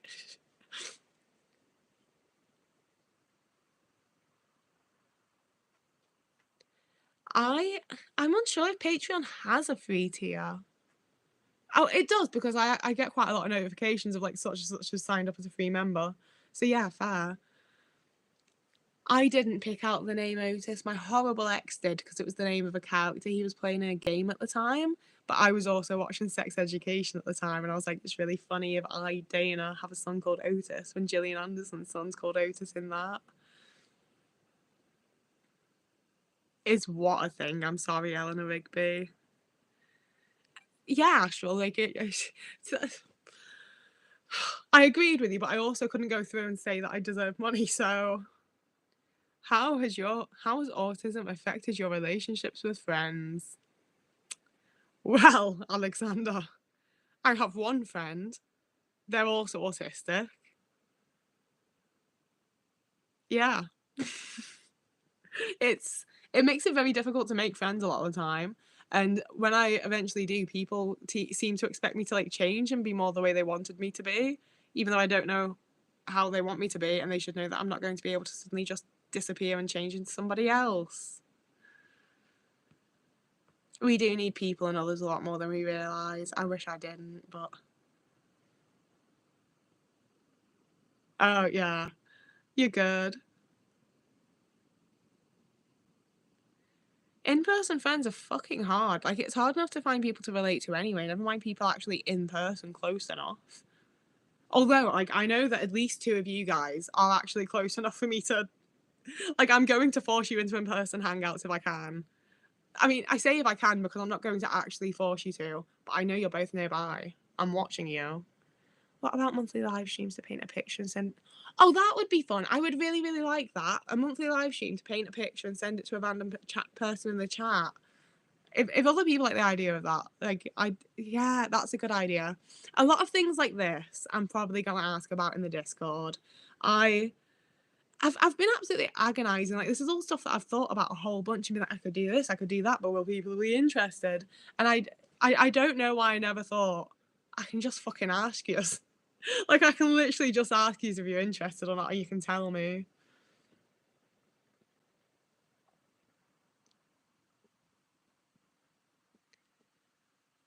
For real, most of my friendships as like a young child and teenager were people just coming over or me going over to other people and being like, "Aya, you look cool. I like what you're wearing. Do you want to be mates?" And being like, "Yeah, go on." And then we were friends. Like, why can't we just still do that as adults? Like, it shouldn't be so difficult.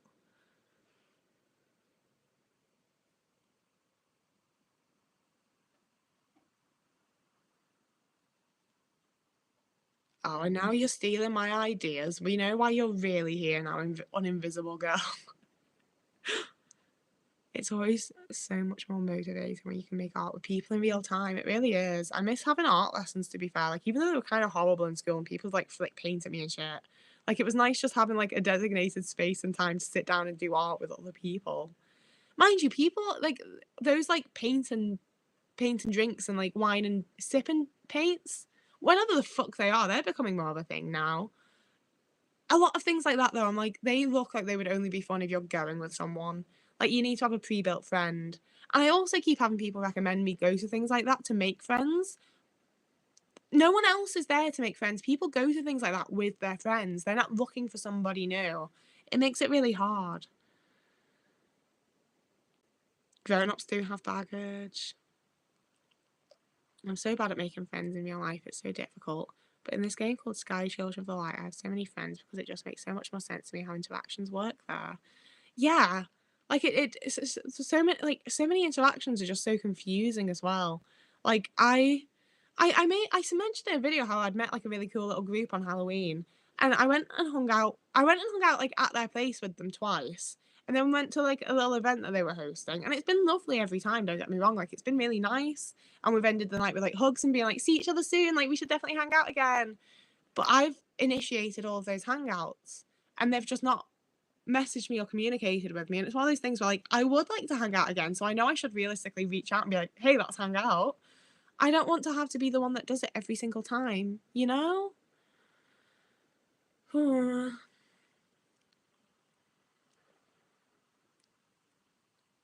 It's also sometimes free figure.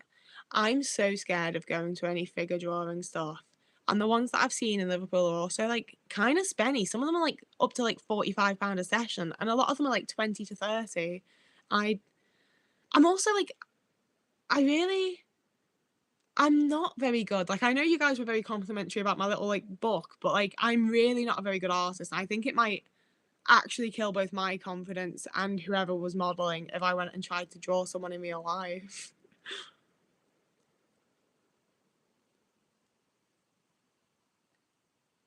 Oh yeah, I went to an art group, but everyone was so much older than me.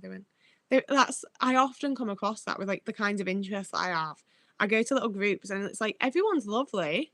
I don't necessarily have like a horrible time, but it's just not people that I'm ever going to like build a friendship with. You know, it's people that are like very, very different to me, different age groups, different like class groups. Like they're lovely and it's nice enough to spend time with them at the thing, but we're not gonna like become besties.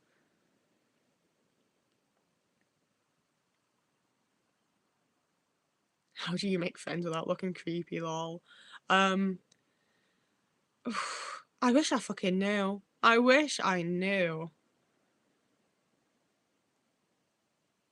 It's also so often like there's been a lot of people that I thought I was friends with, and then we've just stopped talking and like it's not like we've grown apart. It's like they didn't see me as a friend in the first place. I just didn't realize and got a bit too into it. And it's fine, but it's if anything just a little bit embarrassing.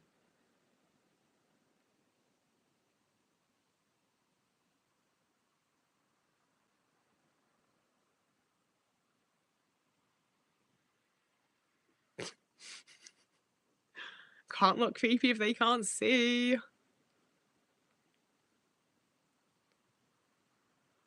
Oh, staff in school were the worst. I'm sorry you went through that.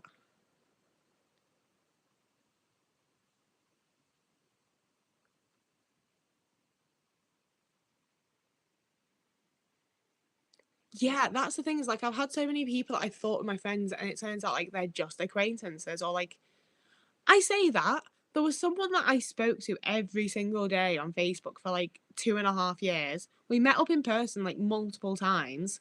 And then after like 2.5 years, I was like, oh, I every single meetup, literally every conversation we've ever had in 2.5 years, speaking every single day, I've initiated. I'd bought stuff from their small shop. I'd like, I thought we were like best friends. So I'd been like a supportive, nice best friend.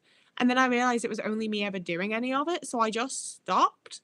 They sent me a meme. I laugh reacted to it. We haven't spoken since. That was like 7 years ago.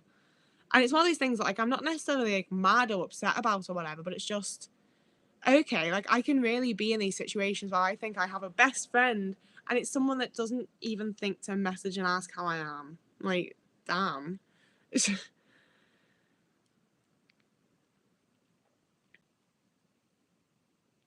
To be fair, like if someone walked up to me and was like, "We're friends now. How are you doing?"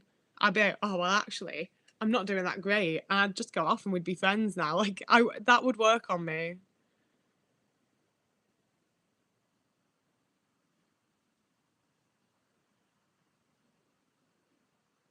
I've had a lot of people tell me as well, like you just go online and you just go on like Twitter and Tumblr, and when someone has a similar interest, you start talking to them. And like I have no idea how I'm supposed to start a conversation with someone, never mind a relaxed conversation with someone. Like it's going to be very awkward and try hard. But for all that I say that, oh, I'm not sure if you're in the chat. I don't know if I want to talk about them if they're in the chat. Someone messaged me on Discord and is very like said a few like complimentary things and was like, I'd like to be friends. I haven't gotten back to them yet, but I'm going to because I'm like, yeah, I would also like to be friends. Like this is actually perfect and ideal. Like it works. You know, tell me some shit about yourself. Give me the general overview. Let's be friends. I'm also not an initiator and it's also not out of disinterest or like not being interested in people. I don't know how to initiate in the right way. I don't have the confidence to initiate. I get very anxious about it. Like I'm quite often a reserved person. I can see how people quite often think that maybe I don't want to interact or don't want to be friends, but it is very much just like I'm awkward and anxious and I don't know if I'm doing the right thing. And when there's been a lot of times that I've reacted to people and be like, yes, I do really want to be friends, and it's not what they were trying to do. Like I just so often misread social cues and signals and it makes me really anxious.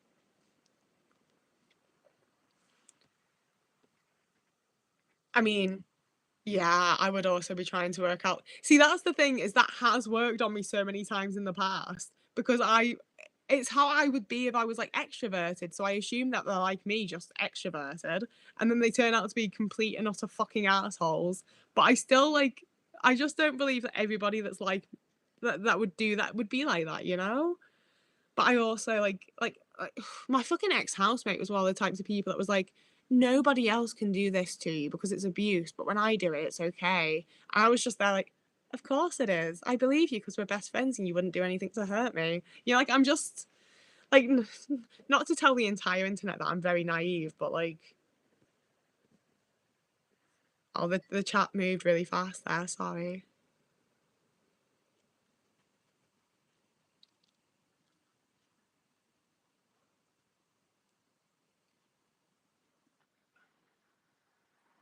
Oh, thank you, Rick. I'm glad you're enjoying the streams.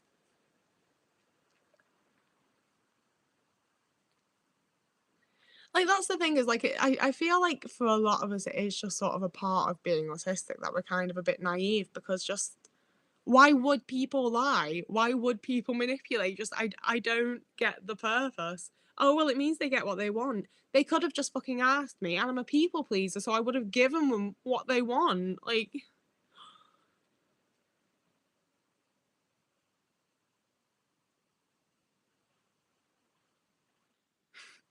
I think that's what annoys me a lot of the time is like so many of the situations in my life I'm like, so you did it to get what you want? And they're like, yeah. And I'm like, so why didn't you just fucking ask me? My entire like being has been circled around trying to be what you want.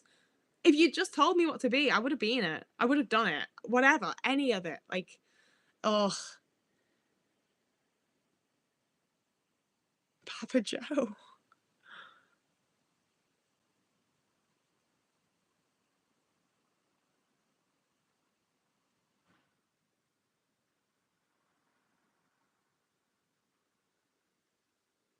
No, but like nobody of consequences said that as a joke. But I had like 6 months where I was back and forth in an email chain with someone because I genuinely thought that someone from like a women's refuge in Africa needed help. And it was only when like my girlfriend was like, "Who are you emailing there?" And I was like, "I've been trying to talk to charities and talk to like the Red Cross and various other places to go and help this woman." And she was like, Dana, there is no woman, you know? And she was like, have you sent them money? And I was like, no, of course I haven't sent them money because I don't have any. That's why I've been trying to fucking contact charities and shit for her. Like, I felt so silly. But like that is my level of naivety. Like,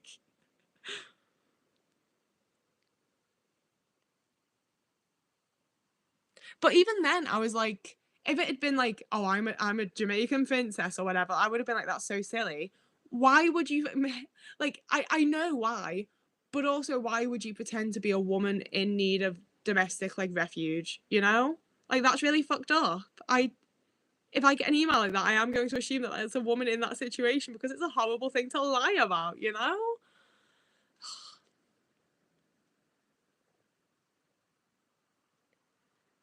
Like I definitely did the right thing in like checking with charities, but it was a scam.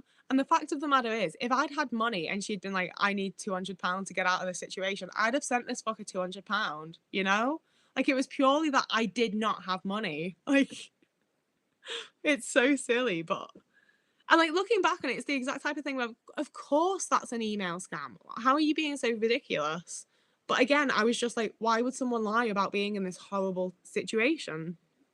You know? Like obviously because it means they get what they want, but like I would assume that people that are sending that kind of scammy email aren't in the best situations. Like just tell me what you've got going on. I'll probably send you a tenner. Like Christ. Right, I'm not hydrated right now because I finished my cup of tea. I'm going to run and grab a can of Pepsi and then I'll be back.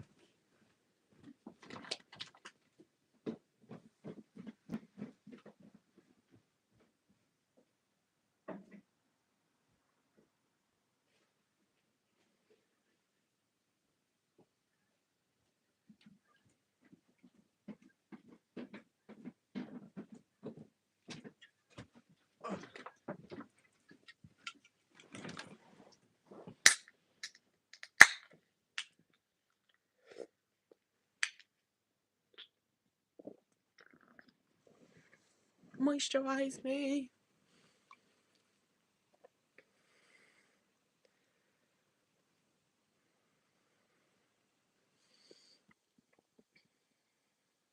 Sophie, I've talked about this in videos before, I think, and also on TikTok, so I'm sorry if it's a massive repeat.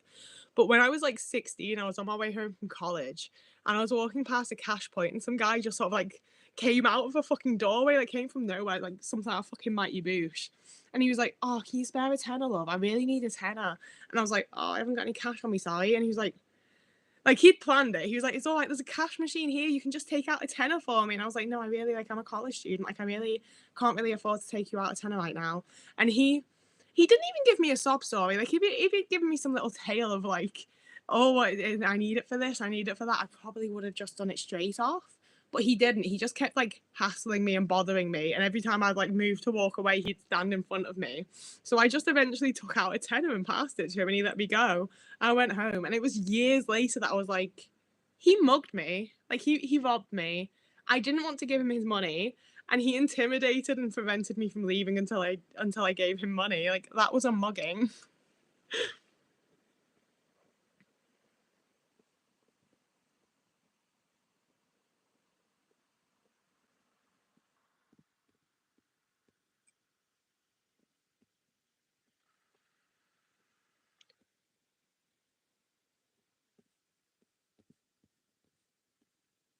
I hit like I was like really fucked up by it when I first moved to Liverpool because there used to be a guy that sat by the Primark and he drummed on like paint pot things and like he had dreadlocks and these like raggedy little shorts like a t-shirt with holes in and I'd always just like throw my change in on the way past and not think much of it. And then after I'd moved here because I'd been coming back and forth to go to Liverpool and then I moved here, well there, and after like a year and a half of seeing him like regularly and he always like looked a little bit dirty, looked a little bit not doing so well. And then one day I'm stood in the line at Mackey's and I watch him go into the bathroom. Don't think much of it until I'm like still stood in the line at Mackey's when he comes out in a fucking suit with a little nice bag and everything. Like I don't want to accuse him, but like we all think something's going on with that, like that specific person, right? And like I don't think that's what most people are doing. But ever since that, I have been a little bit like, what's going on? Like, how genuine are people?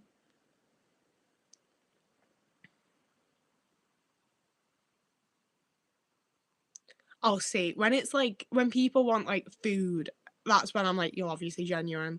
Like I can't tell you that. Especially when it's those I can't remember what it's called. There's some like horrible cans that you can get in corner shops that are some like nutrient dense milkshake bollocks. Like it looks fucking grim. And there's so many homeless people in Liverpool that like if you ask them like, do you need anything? That's what they want. And that's when I'm like, oh that's genuine as fuck. No one's having that shit if you don't need it, like there's so many people that do very, very genuinely need help, and it's nice to try and help them out. But also, like, I don't know. It's one of those where I'm gonna continue giving money to homeless people. I don't really care what they use it for, to be honest with you. I just really hope that they are actually homeless people and not someone that is faking it. And I don't really understand why people would, again. But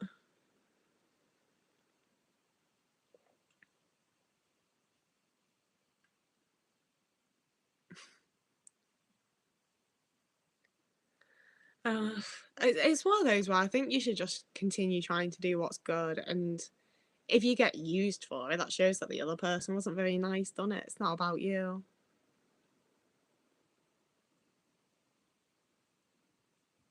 I also though like I don't want to have to suss out who's legit. That's like yeah, exactly. If you're faking it, I say that. I don't know. It's the kind of thing that you see a lot on the news. I never know how I feel about it.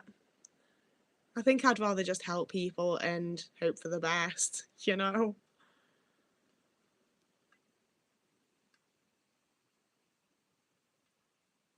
I also though I really hate when people do the whole like, oh, they're going to buy drugs with that, they're going to buy alcohol. Okay. I buy all sorts of shit with my money. That's what money's for. You buy things with it.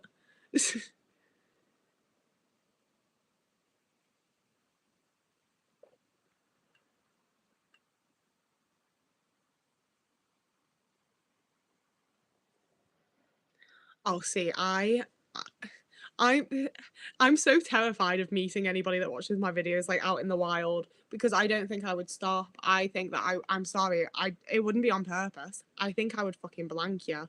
Because when I'm out and about, my headphones are on, I'm going where I'm fucking going, I'm not stopping for no fucker because it's usually some, like, charity, religious, like, whatever the fuck you're stopping me in the street for, I'm not stopping. I'm not stopping. Like, unless you look like you're in, like, genuine distress and need help or something, and I'm the only person around, I'm not stopping. I'm going. I'm going where I'm fucking going. I'm not stopping for anything.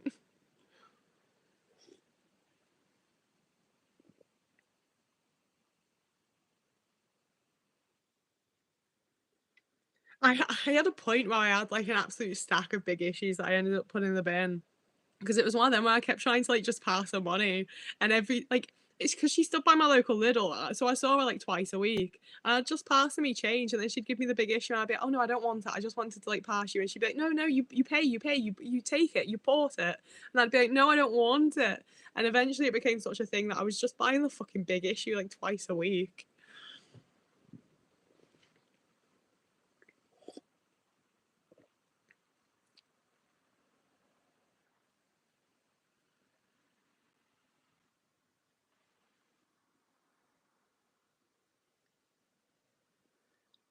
Yeah, people that hustle for the big issue, like that shit's hard. The fucking looks people give them. Like, I get if you don't want to give them your money, if you don't want to buy it, but you don't have to look at them like they're a bit of fucking shit. They're just a person like you are. Like, it's fucked.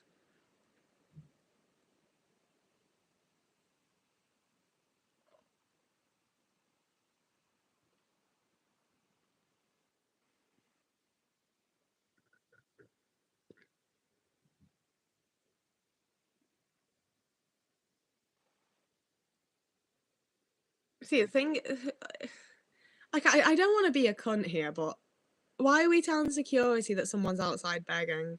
Where are you moving them to? Where are they meant to go? They don't have a home. They don't have food. Like, what are they meant to do? Sorry, I really don't want to be a dickhead, but like, where are they meant to go? We're making it everywhere like anti-homeless. They're not allowed to like sleep on fucking benches. They can't sit in a doorway anywhere because you put spikes down. Where are these people supposed to go? Give them a home or stop like moving them around.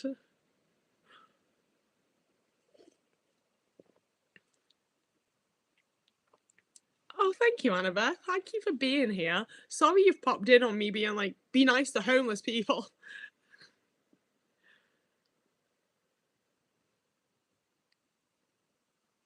I, I'm sorry. I can say cunt if I want to say cunt. Like,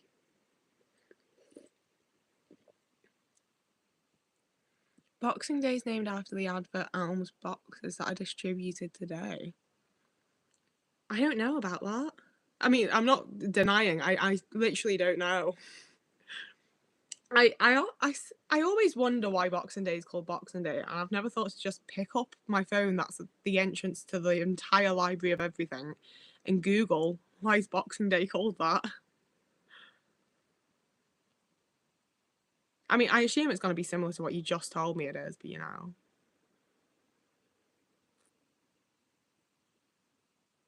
I mean, according to CBS, it's because lords and aristocrats would give their servants Christmas boxes filled with leftovers. Aristocrats.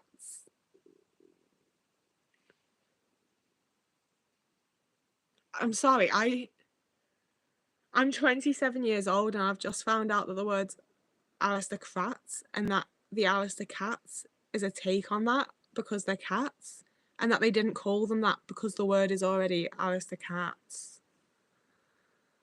Um, fuck.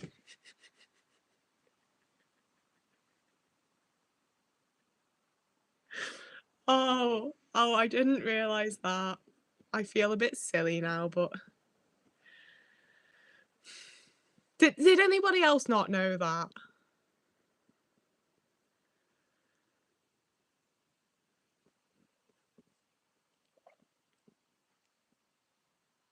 I would love to hear one sillier because I feel really silly for that.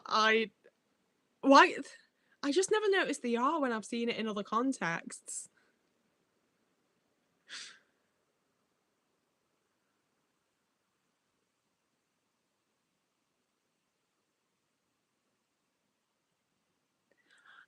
I only figured I say figured, I only learned that one, like, 3 years ago, maybe. If you're a square, it's because you're not around, like, who's coming up with this shit? Who is coming up with it? Make, like, a tree and get out of here, Christ.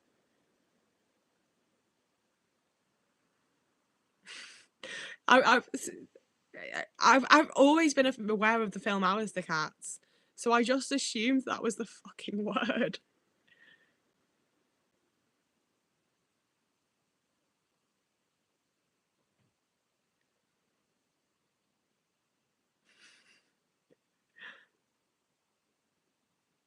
I thought the Sistine Chapel was the 16th chapel until I was, like, maybe, like, oh, I was in college for sure. I was definitely over the age of 18. I said it to like a teacher and she was like, "What?"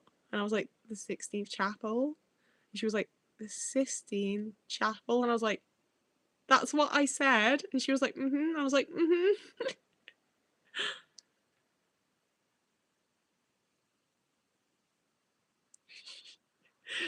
Thank you, Astral. Like the one upside of this channel is when I say stupid things, it does feel like you're laughing with me and not at me.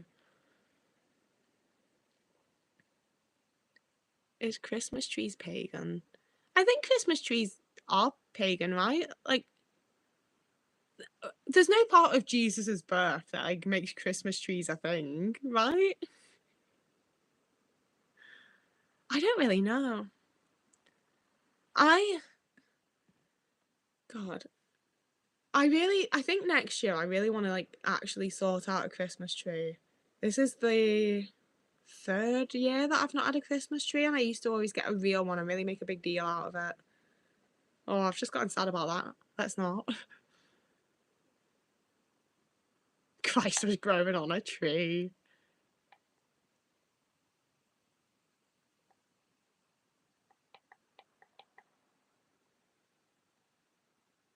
Jesus never saw a pine tree.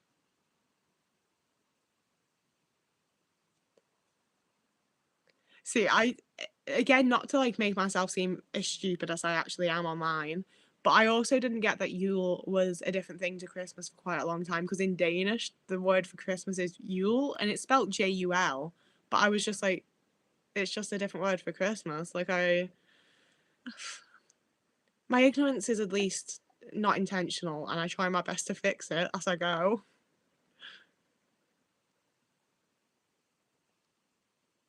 Oh, Grizzly.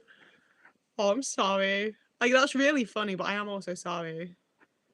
I mean, he was murderized on trees.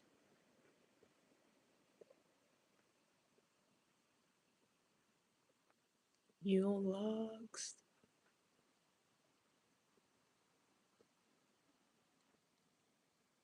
Jesus wasn't born in December. Was Jesus born at all? You know? I think Yule and Christmas are different, right? Because Yule's like the pagan celebration that happens around the time of the winter solstice. I could be super, super wrong. I really don't know much about it. Massively not one of my fortes.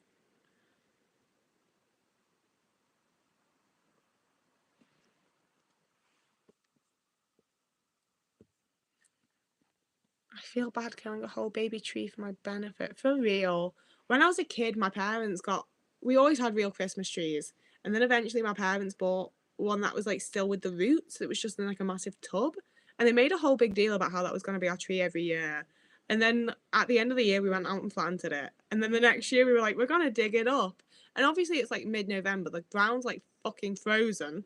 Took my dad forever to get anywhere near it. And he was like, the roots have grown. I can't get it out. It's a tree now.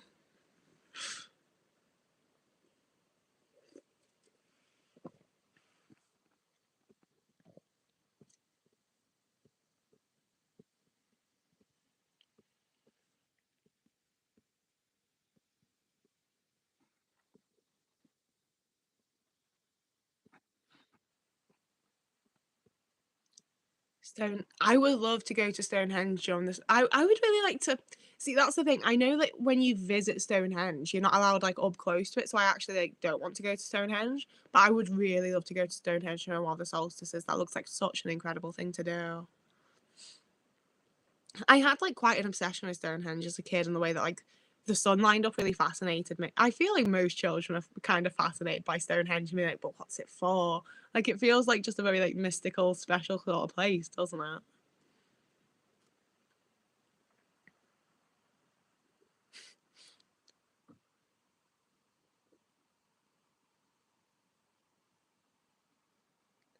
Like it was nice that we gave the tree a second life, but we did actually like really think we were going to be able to dig it up and reuse it each year. And I don't know how my parents didn't consider the fact that when you plant a tree, you plant it. Like you can't just dig the bitch up every year.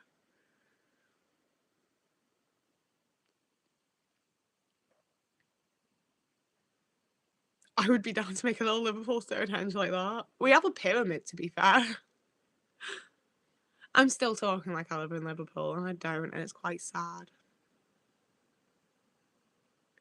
Oh, I can't imagine finding out that your passport's expired the night before the flight. That's so disappointing.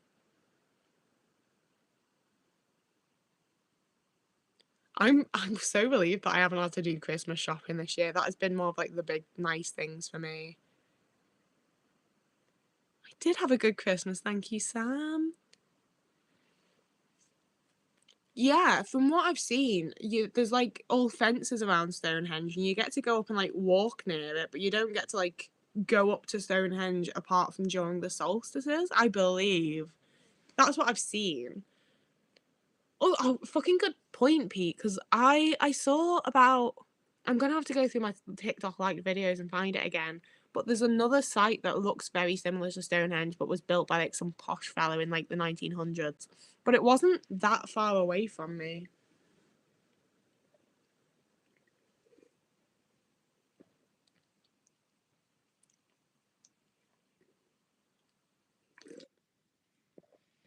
Oh, you just have to book a tour. That would make sense. I would do that.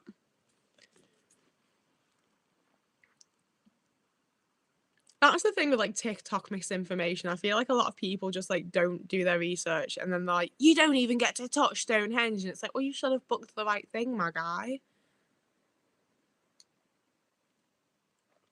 I also though like know that very like as much as I respect that for a lot of people it's like a very spiritual and religious site, I do mostly want to go because of Doctor Who. Like, can you believe that's where the Pandorica was, guys?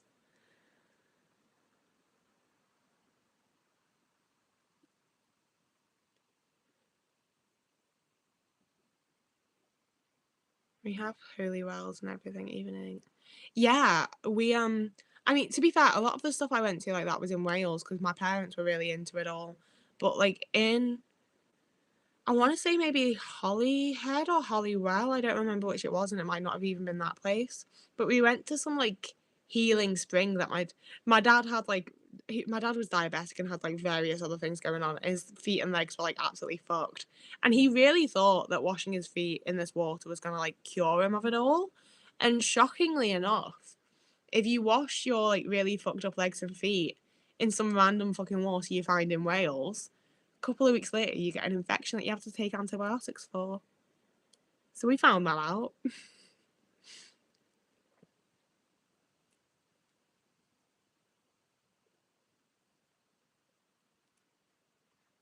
St. Patrick's Holy Well. I've been up Bidston Hill and that's about it. What was I looking for? St. Patrick's? If I could write, Jesus Christ. Holy Well.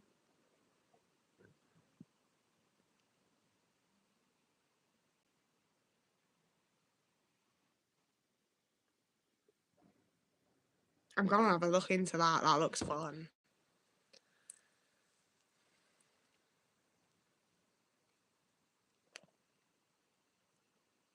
3 hours to cycle to Stone.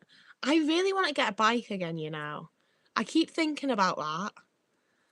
Sorry, you've just prompted my memory. Winter's got a bike, but I'd have to figure out how to like actually sort it myself. Because like they haven't ridden it in like years and years and years. And I'm not sure that I could like figure out how to build and oil and sort out a bike.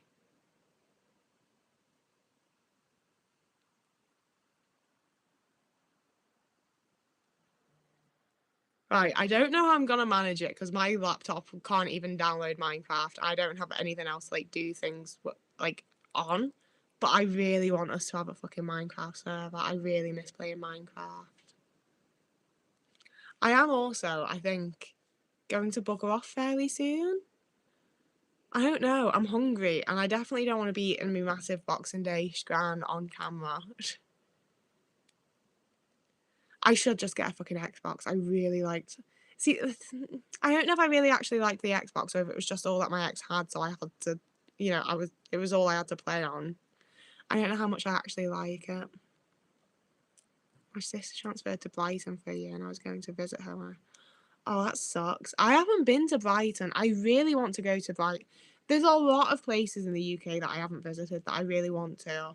And I am kind of hoping that maybe this year will be my year. My first thing that I want to do this year, possibly while the weather's still kind of like a bit cold and a bit grim, is I really want to go to fucking Halifax and see like a bunch of like the Ann Lister sites and see some of the places they used to film last time going Halifax and things like that. I really fucking like Yorkshire and I really want to go there. It's been great briefly seeing the live and joining in. Oh, thank you for being here, Justin. Yeah, I had a bike in Denmark, Stardust, and I really enjoyed riding it. But I'm also really clumsy and I did fall off quite a lot, and the road safety worries me. And it's one of those things where I'm really scared of not wearing a helmet because obviously like, you need to protect your fucking head, and especially as someone who falls off a lot, I need to wear a helmet. But I feel really silly wearing a bicycle helmet. It's so annoying. Set up a geyser server and let people connect from both Java and Bedrock and connect with your iPhone. All of those words are words that I understand, and when you put them together, I no longer have any concept of what they mean. That's the thing with like anything like remotely techie. Like, I'm aware that's not like something that you need to like be a programmer for, but I'm just like, I don't know what this means. I don't get it.